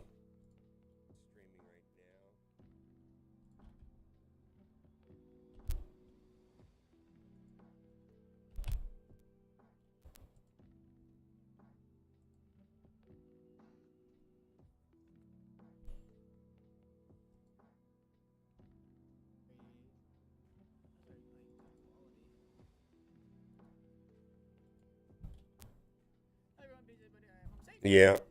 All right. Bye for now. Hopefully my microphone thing comes in soon. Bye.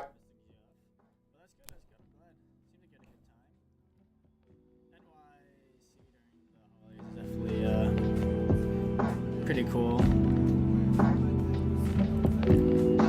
We had our quota last year. Don't hit it again. Starting early and often. I mean, early and often is something I say for the legendaries.